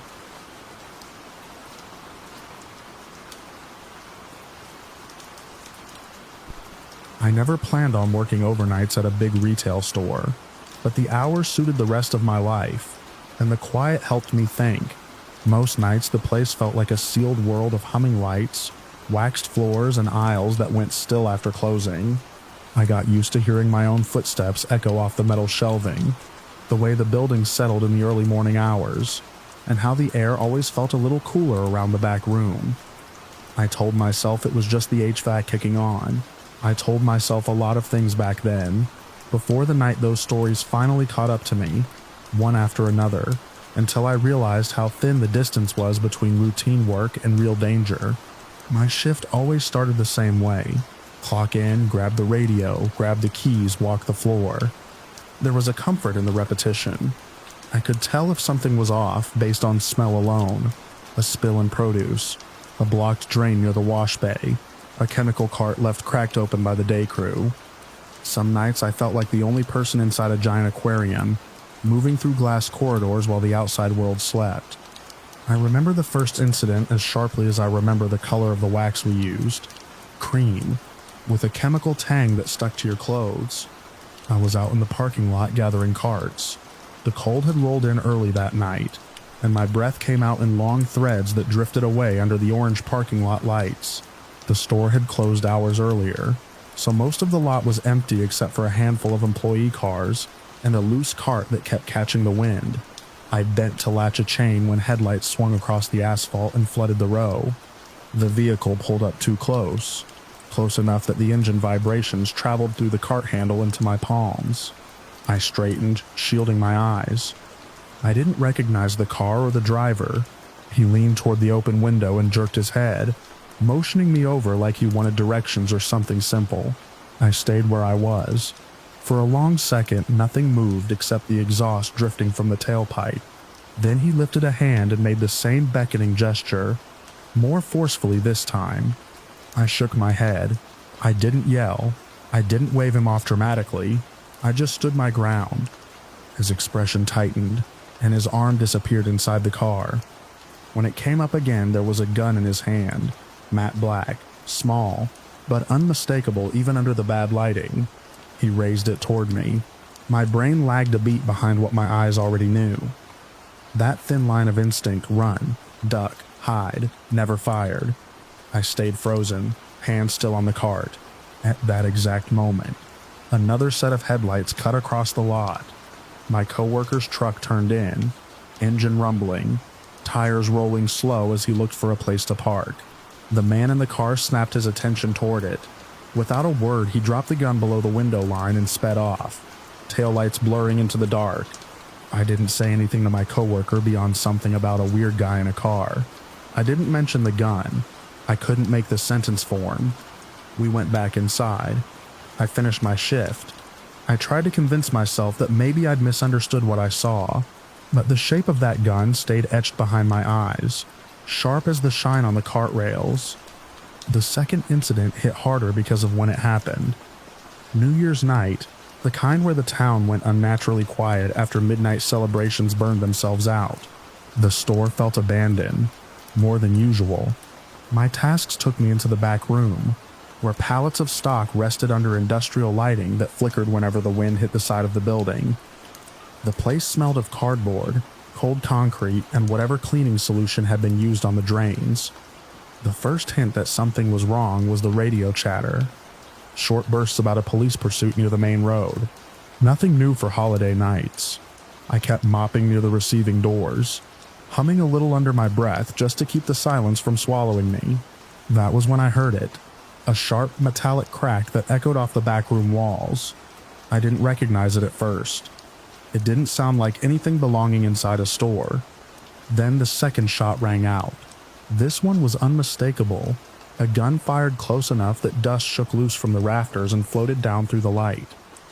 I hit the ground behind a pallet of bottled water, heart hammering, mop still in my hand. I lay there listening, waiting for another shot. The police siren screamed past the building a moment later. Through the loading bay window, I caught a flash of movement. Someone running. A shadow cutting across the security lights. A figure, arm raised, firing wild in the direction of the building as they fled. The back room absorbed the sound, turned it into a hollow, vibrating thud. I pressed my face against the cold concrete floor and stayed there until the sirens faded. When I finally stood, my legs shook so badly I had to lean on the mop handle to keep upright. The bullet hadn't struck the building, but the sound alone felt like it had torn something loose inside me. I should have taken a few days off, but overnight workers don't get that luxury. The next shift came, and with it, my usual route. I forced myself through the aisles, trying to pretend everything was fine. I repeated the same mantra in my head. Just get through the night, do your job, don't think about it.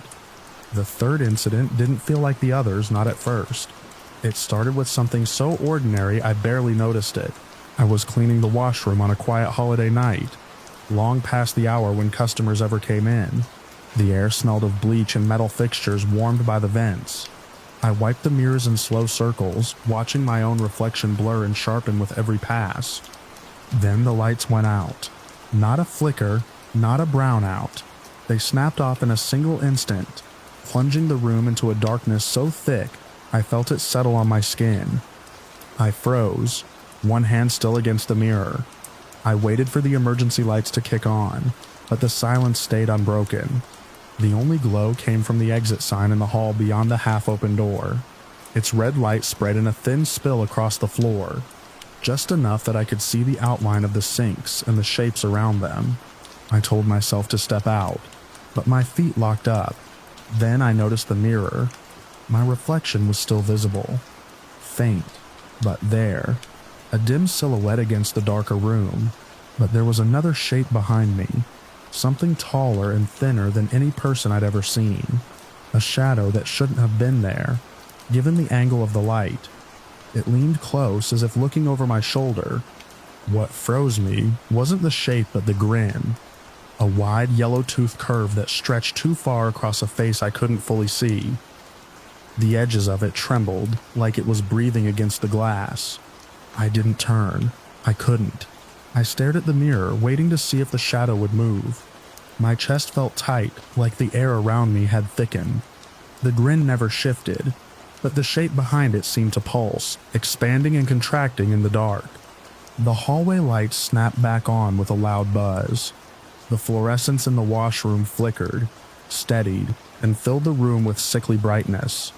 The mirror showed only my own reflection again, pale, wide-eyed, clutching a balled-up rag in a trembling hand. No shadow, no grin, nothing behind me. I stepped out of that room so fast I nearly slipped.